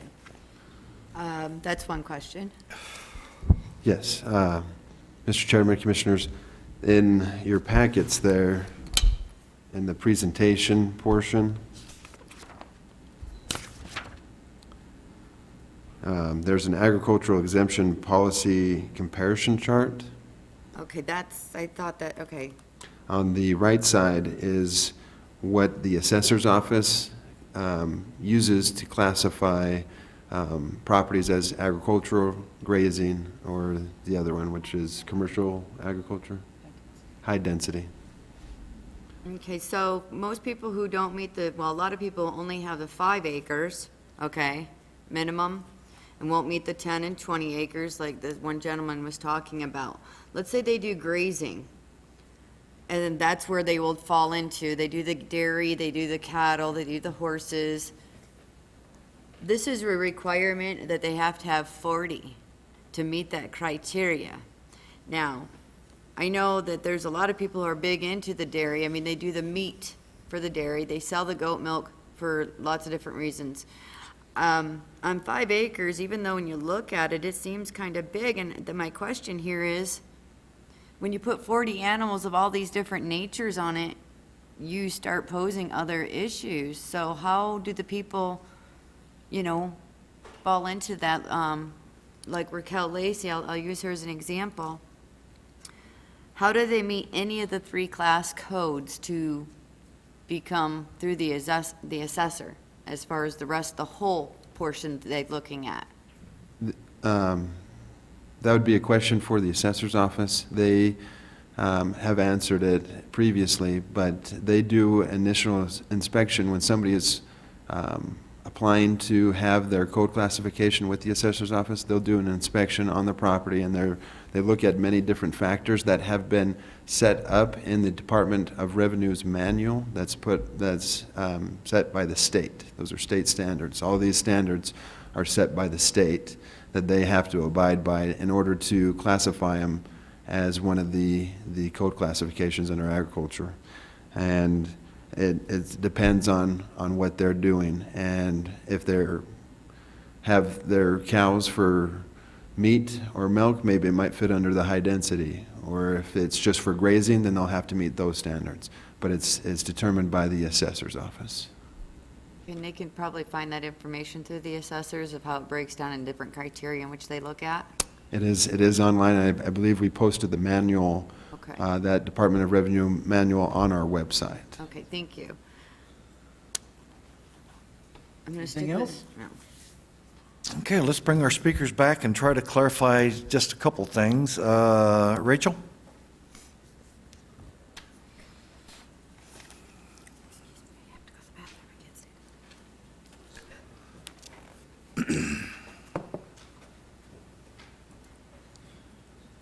I'm Raquel Lacey at 18437 South Choya Canyon Ranch Road. You know, a lot of the classes and stuff that they're quoting, we don't meet because we're 20 acres. That's the entirety of our property. So in fact, we have been affected. It doesn't matter if you guys grandfather us or not. The plans that we had for the businesses, they don't apply. And as far as grazing rights, we're in Arizona. BLM mandates that you have so many hundreds of acres per cow-calf combo. So again, we're back to the ag dispute on what actually can be managed and support within a 5-acre parcel. You're not going to graze a dairy herd in the Mojave County. Yeah, not on 5 acres. No, and that's what this is. It's 5 continuous acres. So the redefinition and the reclassifications are what are in fact causing a lot of the problems. Because it sounds like it's not a big deal on the front side, but in fact it is a huge deal. Because it takes people out of meeting those classifications for what they need to do. And we're not necessarily a huge producer, but we're not a hobby farm. We're somewhere in the middle where we've moved forward and we've made financial commitments to getting to that point over these years, and now this is going to, in fact, inhibit that process. It's going to what? Inhibit us getting to where we need to be with some of the stuff that's being changed now. Oh, okay. But you're in compliance. Yeah, I believe so, yes, sir. Yes, you are. We've determined that a couple of times. Any questions of the speaker? Okay, all right. Let's see. Amanda Kaufman?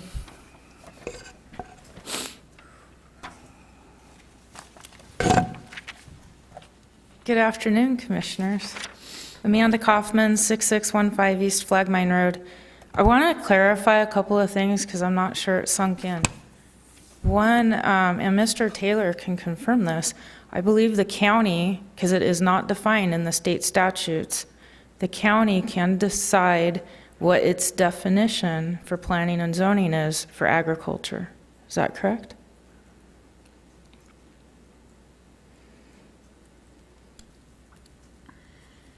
Maybe. Oh, thank you. The term, what constitutes agricultural property under Title 11 is not a defined term. What the county can do, and what the Maricopa County case says the county can do, is establish a process for determining whether or not property is used for agricultural purposes. So it's not a specifically defined term, but the county does, and that's why we're here. The county does have authority to establish a process to determine whether or not it's agricultural property. Okay, and that has to do with the assessor and getting that, is that? Well, that's the method adopted by the county. Methodology, okay. The county can adopt a different method if it finds it more suitable, but the Maricopa County case that clarifies that the county has the authority was the criteria Maricopa County used was the assessor's process. Okay, all right. I bring that up because the county has decided to define agriculture as the assessor defines it. And I want to clarify that. The county has every right to decide how to define agriculture, and that is the route the county has chosen. The planning and zoning, which is what we're talking about today, could add to that if they wanted to, and maybe have a gray area clause in there, because I do know Ralph O'Donnell, I don't know if he's still, yep, he's still here. He has a very active crop farm going on, but he does not quite meet what the assessor requires just yet, because he can't prove an income. But you can go out there and you can see what looks like commercial crops. I mean, it's nice, it's not a Harley farm at all. But that's up to the county to decide how they want to define what agriculture is. Another thing that I heard earlier that kept coming up was this annual renewal, annual review. The words were getting interchanged. Well, the fee was a one-time going The fee is a forward. one-time fee. If you're exempt now, no fee, and everybody is going to have to go through an annual revisit. Everybody, from my understanding, everybody's going to have to fill out the paperwork once. And then from there, internally, the county is going to review me as a property owner, or whatever it is I'm doing. Likely will not see any interference by the county unless the county determines in their review that there is something of concern for discussion. I think you're right, but Scott? So right now, if anybody that has an agricultural exemption would not have to come in and fill anything out extra. We would just wait the year period if this gets adopted and say, okay, Amanda Kaufman had a agricultural exemption, then we're going to look and see if she has an assessor's code classification with the assessor of agriculture. If she does, then she'll continue to have her agricultural exemption. She probably won't even hear from us. Yeah. But if she does not, then we'll send her a letter saying, okay, you no longer have your agricultural exemption. In order to do so, you need to meet the assessor's code Okay, classification. we're going to give them direction on what to do. Exactly. Okay. So the only reason I should have governmental interference is because I'm coming out of compliance, or there's some kind of confusion or something after it's initially all set up. That's what I get too. Yeah. So if having a current ag exemption right now, it's not going to cost me anything more. Nope. I am going to have to take some effort to coordinate or consult with the assessor to change my property from AR to agriculture. But if I can achieve that, then a year from now, or whenever it goes into effect, I'll be probably mailed a form or contacted somehow that I need to complete this paperwork to continue my ag exemption. Pull it back, and that's it. And I shouldn't hear anything until I die, and it's going to be the next person that owns my property that's going to have to fill out new paperwork at that time. All the structures are fine, but if I want to continue having that exemption, it only lasts while you own that property. Has left the conference. And then We're going to have to hold the meeting for just a couple of minutes until we get our other commissioner on the line.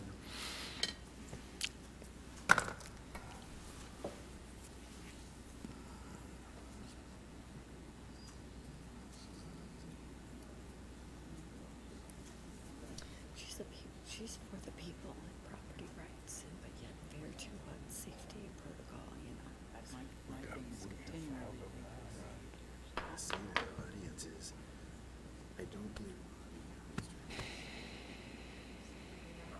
What happens if you shut down the meeting? We're just trying to comply with it.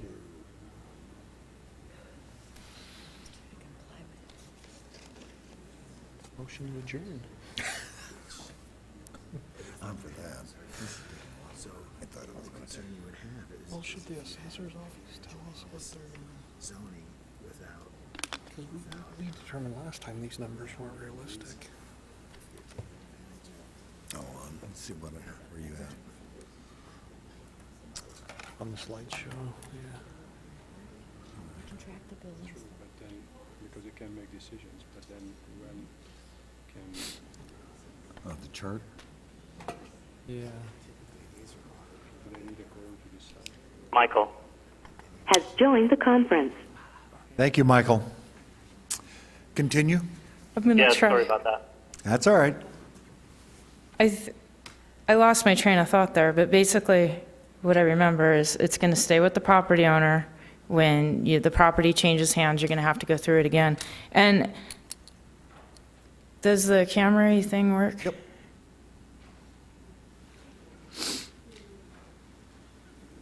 You're going to have to get it close to the X. That's fine. That don't work, though. You can't hear me. Just slide the microphone over a little. Okay. So I have a 40-acre parcel. Yep. And if I have my property classified through the assessor and I have all 40 acres reclassified through the assessor as agriculture, any structure in that square is now exempt from building codes. I believe so. But if the assessor says, and I'm going to draw a square instead of how it may look, but let's say the assessor says this 5 acres, or you tell the assessor this 5 acres is where my main residence is going to be, I'm going to have a swimming pool and whatever, then this 5 acres, any structure in that 5 acres is going to require a building code permit, and anything in the remaining 35 acres is going to be exempt because the assessor is going to have that marked as agriculture. So my 5 acres will probably stay AR. So are you going to subdivide the land? Is that what you're saying? Do you have to subdivide the land with the assessor? If you want that 5 acres, you would have to do something.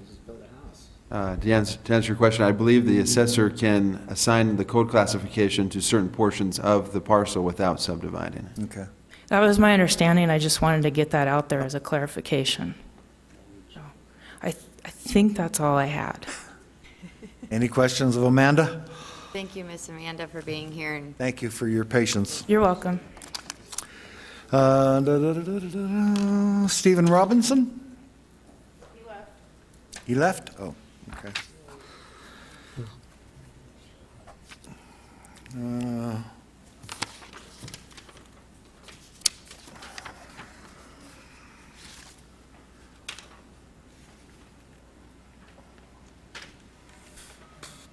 Bear with me a minute here. Okay, we have no more speakers. Unless somebody in the audience has got something to say. Okay.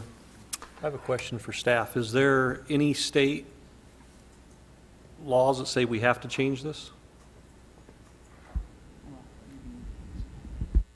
To comply with anything? There's no state law that says that you have to change this. What you have is a court decision that says that you can establish a process for determining whether or not the property is exempt. Okay. So you're enabled to establish a process. You're not required to do so. Okay. It makes enforcement, if you don't have a process for reasonably determining whether or not a structure is subject to the exemption, enforcement might become a little trickier. That's where you have a gentleman farm or something like that with $1 million house on it, but there's nothing that requires this process. Scott, what do you think are the big hurdles here? What do I think of the big hurdles? The miscommunication. I think there is a miscommunication on the process of not necessarily, we're not taking away any use that you can do on your property. We're just requiring that you have to come and get a building permit for a building if you don't meet this agricultural exemption. But aside of that, we've tried to address that hurdle by introducing item number 8, which would allow some relief from that. Now, it's not going to be relief from everything. There's always you can build a 10-story building on your property and want agricultural exemption and not have to pay permits. There's always going to be that extreme, but we feel like that item number 8 kind of provides that relief. Even though it's just the 10-foot high and the 30-foot setback, I think that could work where people are still able to have their small farms and still not have to apply for all the building permits, but we would permit the habitable structures. Okay. Thank you. Any questions from the commission? No? I'll entertain a motion on item number 7.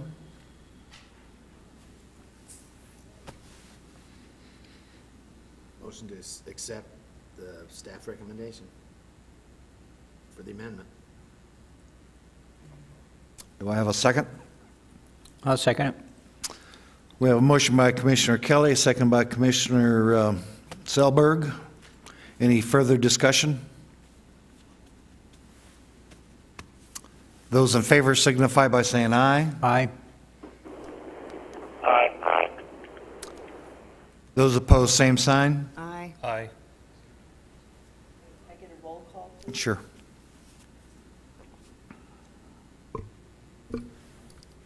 Okay, Commissioner Selberg, Yes. Commissioner Walker, No.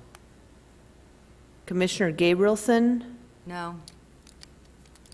Commissioner Kelly, Yes. Commissioner Gordon, Yes. Chairman Flouché. No. Okay, so we have we have 3 yeses, and we have 3 nos. Lovely. Arm wrestle. I've got a quarter. Huh? Got to go anybody got this flip heads here. I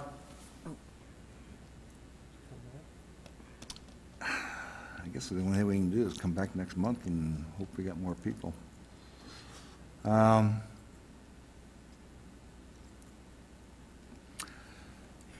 I know the speakers have traveled some distance, and I understand that, but what I'm contemplating here is next month we'll have a larger group of commissioners. We're short a few today. I'm thinking about continuing this till next month where we can actually get another vote. But I see the director looking at me like I'm nuts. Mr. Chairman, I just understand from the county attorney that in a case of tie, there's a denial. You made a decision, it's a denial. That's what I understand.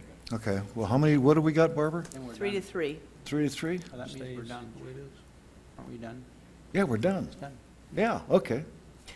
So what does that mean? I mean, just That you denied Okay. the item. All right.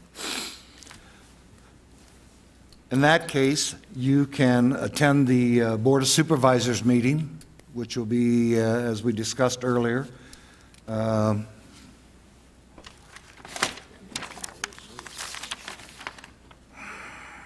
August 1st, and attend the Board of Supervisors meeting, and you can bring your case to that meeting, and the Board of Supervisors, who are the prevailing body, can change that motion, or not the motion, but the consensus, and maybe do some other things that we can't do. So that would be my suggestion. Anybody that's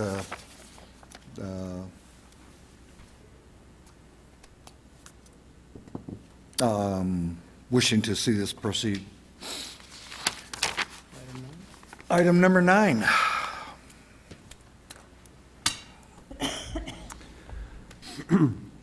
Item number 9 is an evaluation of amendment to the Mojave County zoning ordinance, Section 42B, definitions, Section 42K 4F, and Section 42K 4G, off-premise signs, to allow changes to be made to the freestanding sign definition and to allow for off-premise signs on water and fuel tanks and allow off-premise signs in the I-40 industrial area. The Department of Development Services has received requests to allow off-premise signage on water and fuel tanks. Currently, off-premise signs are only allowed on freestanding signs as defined by the Mojave County zoning ordinance. Allowing off-premise signs on water and fuel tanks would provide additional options in which to place off-premise signs that does not require the placement of a freestanding sign structure. Staff also found that while researching the Mojave County zoning ordinance, that the definition for a freestanding sign is not consistent with the Uniform Sign Code. Staff is proposing an amendment to the definition of a freestanding sign in order to be consistent with the Uniform Sign Code. Staff has recommended to amend Section 42B definitions of Mojave County zoning ordinance as follows. freestanding signs. A sign principally supported by one or more columns, poles, or braces placed in or upon the ground may also be referenced as a ground or monument sign. Staff also recommends to amend Section 42K 4F and G off-premise signs of the Mojave County zoning ordinance as follows. In number 2, it says designated sign-free areas where gradual and eventual elimination rather than expansion of nonconforming off-premise signs and structures will be undertaken and no new signs will be installed as follows. Designated areas on Highway 95 approaching Lake Havasu City along Interstate 40 in the Yucca area, Sections 12 and 13, Township 17 North, Range 18 West, and in any area designated in the Mojave County General Plan as a scenic route or vista, except Highway 93 north of Pierce Ferry Road. The addition to this portion is the next sentence, which reads, Interstate 40 between the Griffith Interchange and the north section line of Section 19, Township 20 North, Range 17 West. And we also changed in the bottom portion of that paragraph the word zoning to special use permit. In G, the method of installation, each off-premise sign shall be erected as a freestanding sign or placed on a water or fuel tank as defined in these regulations. No off-premise sign shall be erected on the wall or roof of a building. Thank you. Any discussion? Okay, we have no speakers, and we know who the applicant is. I'll entertain a motion. I'll make a motion to accept per staff recommendations. I'll second it. Motion by Commissioner Walker and a second by Commissioner Selberg. Any further discussion? Those in favor signify by saying aye. Aye. Those opposed, same sign. Motion carries. Call to the public.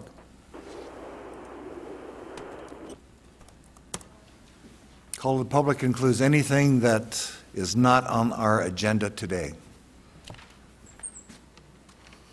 Good afternoon, Commissioners. My name's Al Andrews. I live at 17768 East Cougar Court. I came here today to originally talk about an item that was supposed to be on the agenda today, but it's on next month's meeting.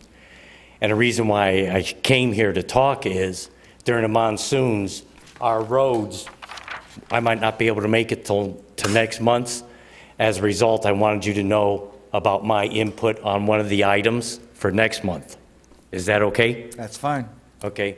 It's on Willow Creek Ranch, which is approximately 45 miles north and east at the end of Mojave County. And a person on our ranch is applying to have it rezoned. He wants to split up part of his parcel. Originally, all of our parcels are supposed to be 36 acres or more. He has a reason for doing it, I suspect, otherwise he wouldn't be asking you to do the rezoning. What my concern is twofold. One, if you set a precedent, in the future, we could have more of our parcels taken down from 36.1 down to 10, 12, 14, 15, whatever they're asking for. And the reason why I'm against it is our roads out there are primitive roads. We can barely maintain the amount of people we have currently. I'm on the road committee and I also do road work on the roads. So I'm just letting you know that if we set a precedent, we're afraid if we keep doing more and more, we have more and more people out there, there's no way our roads are going to be able to support them because they're primitive and we have to take care of them ourselves. So are there any questions? No. Thank you very much. Thank you.